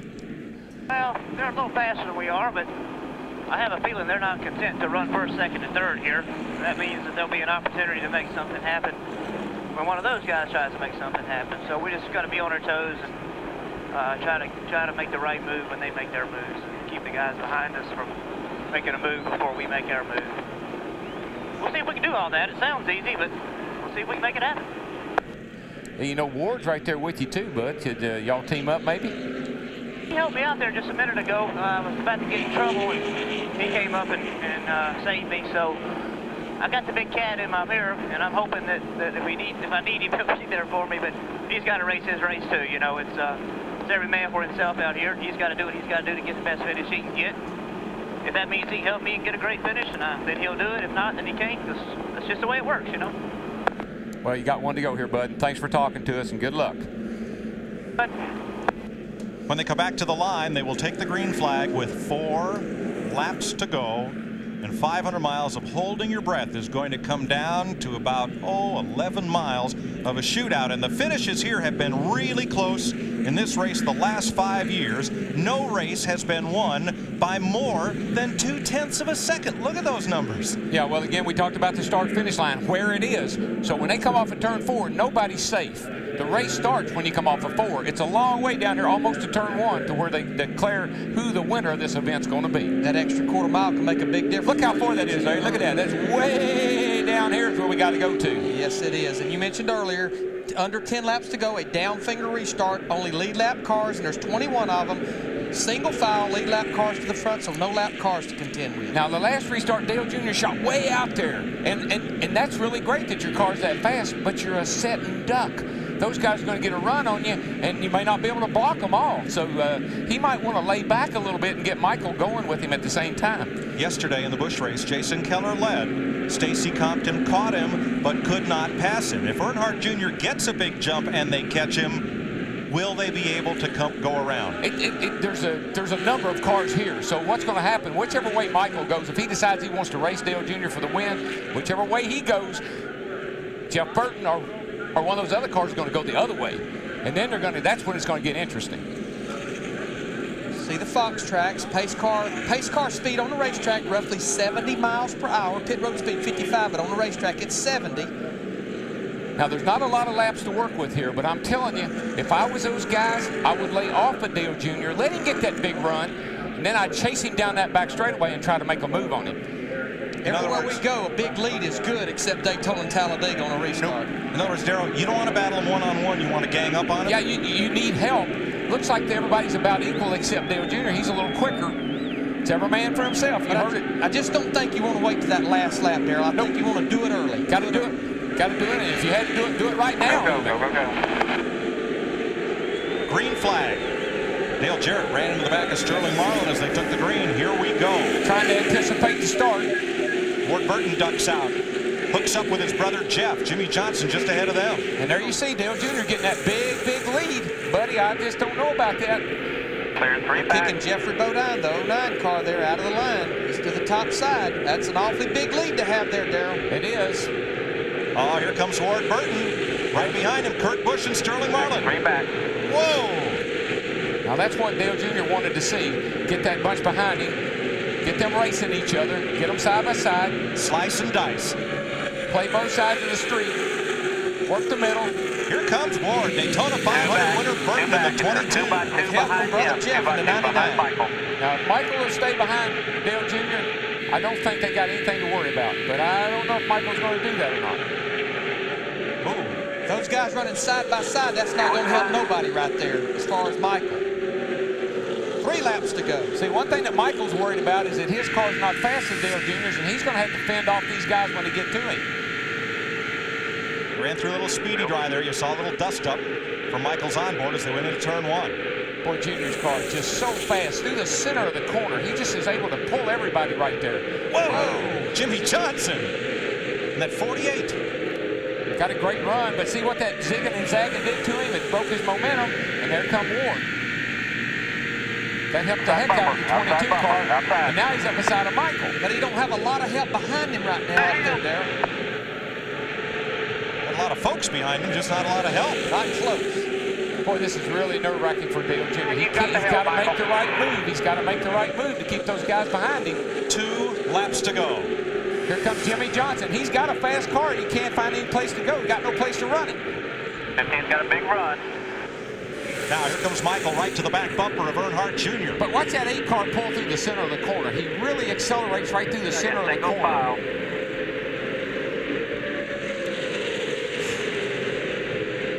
Pretty much Dale Earnhardt Jr. spotter, Ty Norris. He's letting him know everything going on behind him. Contact there, Jimmy Johnson, Dale Jarrett. And Dale Jarrett, he's worked himself into the picture, and there's Jeffy Gordon right there with him. Right on his rear bumper, 24 car. Now they've kicked Jimmy Johnson, the 48 car, up to the high side. He don't have a lot of help. We'll be coming to the white flag, but guys. And 4 of the top 5 as they come to the line. Make that 5 of the top 6. Our 500-mile race winners. All right, 1 more. Whoa, 3 wide in contact in the tri-oval. 3 Carlins back. Here we go. 1 lap to go.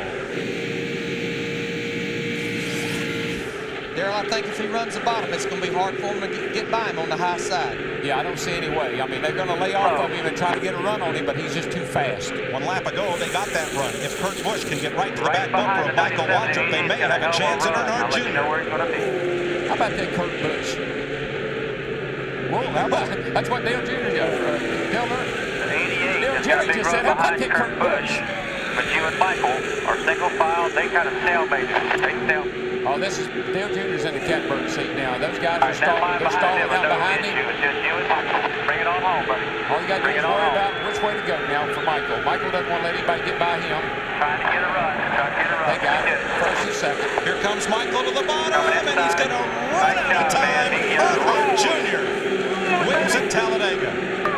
Michael second, Kurt Busch third, Jeff Gordon fourth, Kenny Wallace fifth in that Michael Waltrip. How about that?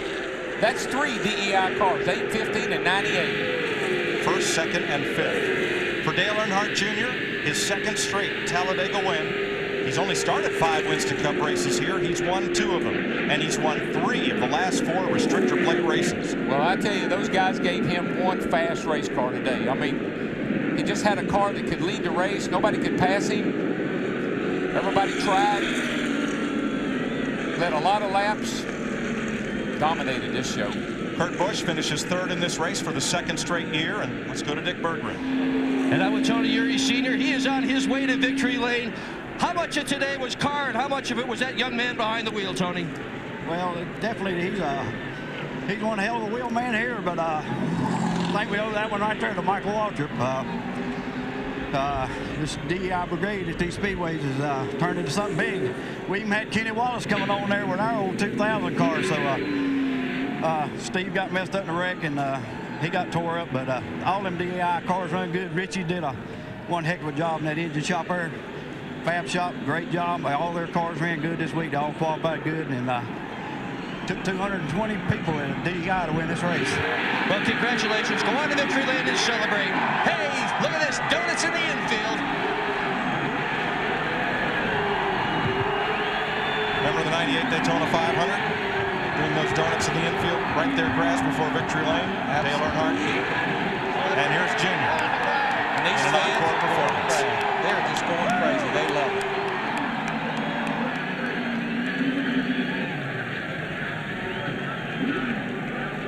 In 9 races this season, quite a group of winners. Dale Earnhardt Jr. has his 5th top 5 finish, first win of the season, 5th win on a super speedway, 6th of his career. And it's the 7th straight Talladega win for Chevrolet. And Chevrolet's first win this year, 2002. Michael Waltrip, Kurt Busch, and Jeff Gordon did a great job of coming 4th. In 9 races, Darrell, he's the 7th different driver to go to victory lane. Look at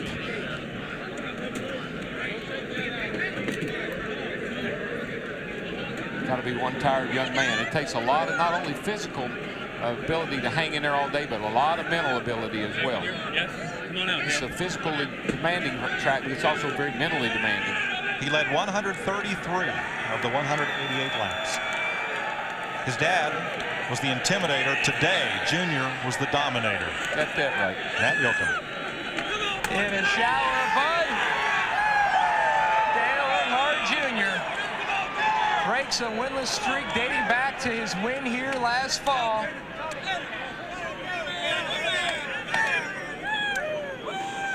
This is a big win. You were a little bit cautiously optimistic about this car after the rebody, but boy, it sure came through today.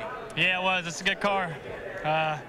We tore the body off at Daytona, so for it to come back and be as good as it was today says a lot about the fabrication department at Dale Earnhardt Incorporated.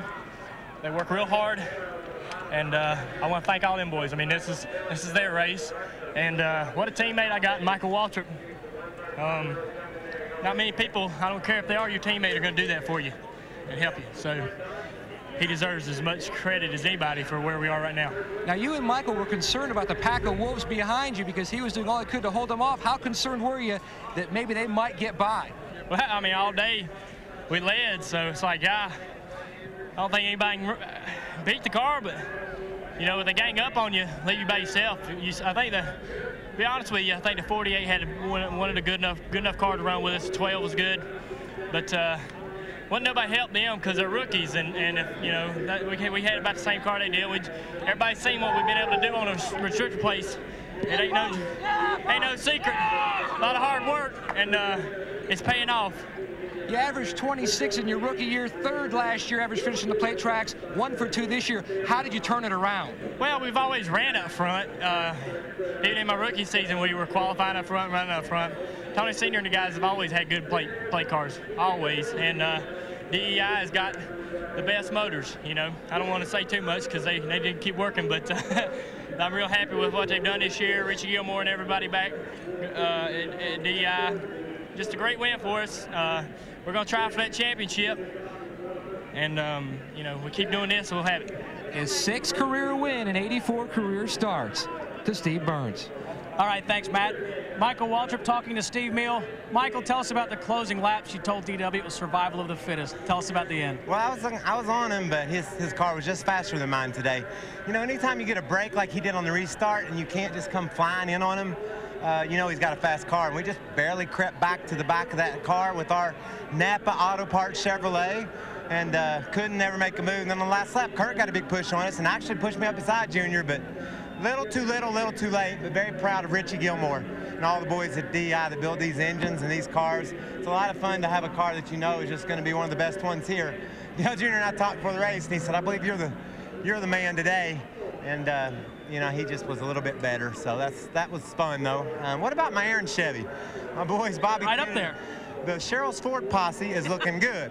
We worked out an agreement with the Dirty Mo posse, Junior and him, and so we got a few things working. Y'all got to come up with a better name than the Cheryl's Ford posse, though. Well, we're just barely a posse. Let us get our stripes, our colors first, and then we'll get a cool name. You're more of a unit now. We're more of a group. All right, thanks. We're like the volunteer fire department. All right, let's go to Dick Berggren. Well, Kurt Busch's first ever career top 3 came right here at Talladega in this event, and you've matched that again. But I was watching that race, and it just seemed as if you were riding solo out there. How'd you pull out a top 3 running solo when no one wanted to run with you? Having fun, aren't we, Dick? This is awesome. It was kind of like a college test. You go in, you sit down, you're overwhelmed because it's such a big room. There's so many guys taking this test. You're trying to be the best of the best so you can be the teacher's pet, so to speak. And you're making decisions, you're working your way through, you're filling in the right answers. You might stumble across 1 or 2, but you keep your head smart, you keep your head down, and you keep working at it. And we ended up with the top 3 today. We were best in class. I think the Fords were really balanced with the Chevys, the Pontiacs, and the Dodges. There's just nothing we had for those DEI cars. They're strong. We need to figure out what they've got going. So we were best in class today. Just an awesome run. This Rubbermaid team's for real. I'm having a gas. We'll try to get this win for Rubbermaid. We got that win for Sharpie, Rubbermaid. We got some more special paint schemes coming. It's just a great combination going on. And this guy is for real as well. To Mike Joy. Thanks, Dick. Dale Earnhardt Jr. is today's winner. Chevy congratulates Dale on the number 8 Monte Carlo as we welcome you to our Aaron's 499 at Talladega post-race show, presented by Pepsi. And Dale will tell you the only thing that comes close to Monte Carlo's reputation on the track is its reputation on the street. More champions depend on Chevy. We'll be there. He led all but 55 laps today.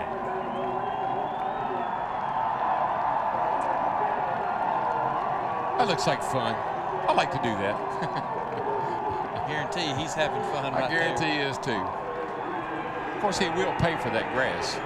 NASCAR officials have reviewed the 5th place finish of Kenny Wallace to determine whether or not he unfairly improved his position by going below the yellow line on the final lap. Determination of the officials is that he did benefit by going below the yellow line, and he has been moved from 5th to the last car on the lead lap, 21st. Oh, Michael's not going to like that. Here's a look at the order of finish. Fire department's going to have to put out a fire. Sterling Marlin in 5th, boy, he's going to really distance himself on Matt Kenseth, who finished 30th today in the points. Jimmy Johnson. Kyle Petty. Good run. Good run. Good Rusty run. Wallace with that damaged car. I mean, he did a great job to come back up there to be 8th. And Burton, he just fell back, and then Ward went way back too. How about Hut Strickland? 11th place finish in his hometown race. Jeffrey Bodine, nice backup of his 3rd place at Daytona. Yes, Brother sir. Brett right behind him. And Kenny Wallace, came across the line 5th. Yeah, Matt Kenseth, number 2 point man, tough day. Cars that were strong, Mark Martin, Elliott Sadler, all those guys involved in the big wreck with about 20-25 laps to go. Steve Burns is with Kenny Wallace. All right, thanks, Mike. Kenny Wallace, tell us about that run. You guys just show up out of nowhere. How'd you do it? Well, I'll be like Little Lee. This is for everybody back at the Lou, St. Louis, Nelly, and the whole bunch. It's fun. You know, it's really fun. To say hi to my daughters, Brooke, Brandy, Brittany. You know, I just want to get that out of the way. But this was fun. You know, to run up in the top 3 all day long, you know, made me feel really good. You know, this is for the legend that lives on, Dale Earnhardt. I mean, this is Dale's place. Hell, this is his series. We're just still taking care of it. But Little Lee up front, I mean, he's a great race car driver, and his car is just so fast. I couldn't do nothing with him. Kenny, I hate to deliver bad news, but they're telling me that they're going to drop you back to 21st for dropping under the yellow line. Well, I tell you what, Sterling, I went to go underneath Sterling. He body slammed me and put me down there. So, I mean, if that's what they want to do. Did you hear this? They just said it. They're going to put me to 21st because when I got underneath Sterling, he slammed me and put me under the yellow line, come start-finish line. This is drama. This is drama. What? The drama of 12 extra miles. No, that was yesterday. Yeah. He did great. He can fight with them about that, but I'm proud of you. With your volunteer fire department. Yeah. You're part of the dirty... No, that's not it. You're part of the Cheryl Ford Volunteer Fire Department. Here's what I say. NASCAR is the greatest division in the world. I finished 5th today. I know that. So, hell, whatever the hell they want to do, everybody knows I finished 5th, right? Right. I mean, everybody's seen it. I went underneath Sterling, right? I was underneath him. He turned left. What the hell was I going to do? He run me in the yellow line. So, when you're in your heart and you know you finished 5th, that's good. All right, thanks, Kenny Wallace. Let's go to Dick Berggren. Okay, with Jimmy Johnson, he's got a smile on first. The engine was overheating, then it was hot in the car. You still pulled out a top 10 finish. It was a great day for us. I'm just so proud of the guys put this car together, and we were able to come down here and sit on the pole without any testing or wind tunnel time. And then to get in the race, I knew I had a lot to learn, and I wasn't sure what I really learned from Daytona.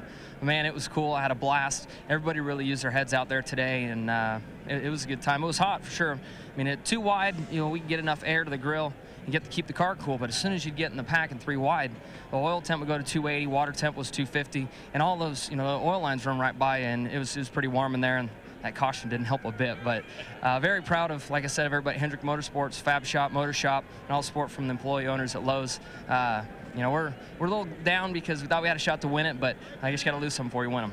Yeah, you did a great job today. Congratulations to Chris Myers. All right, thank you very much down there. Let's take a look at the points as we've completed 9 races now. Sterling Marlin still your leader. Matt Kenseth taking a hit. Rusty Wallace, who's yet to win this year, hanging in there at 3rd. Earnhardt Jr. with the victory. Jeff moves all the way up to 5th. Yeah, you got to watch these guys right here. They're really getting stronger as we go along. I think Dale Earnhardt Jr. said it the best. You know, early on he said, I'm going to finish this race. I'm not going to do something stupid and lose some points. I'm going to keep making points, and points is what's important now. Dale Earnhardt Jr. celebrating, and terrific support from a teammate, Michael Waltrip. I'm telling you, I've never seen 2 guys work as good as they do on these super speedways. You see it time after time at Daytona, at Talladega. Who's ever out front, the other guy's willing to cover his behind. And that speaks volumes of what this team's all about. They respect one another, and they know what the job is. They've got to win and finish 2nd. Real quick, you agree with Kenny Wallace being penalized? No. Okay. I really would like to see that again because I really believe he had position on Sterling. Talladega this weekend saw more crashes than an amateur playing the stock market. 25 laps to go. 24 cars were involved in the wreck today. No serious damage. But in the end, Dale Earnhardt Jr. survives to win in Talladega. Thanks for watching NASCAR on Fox.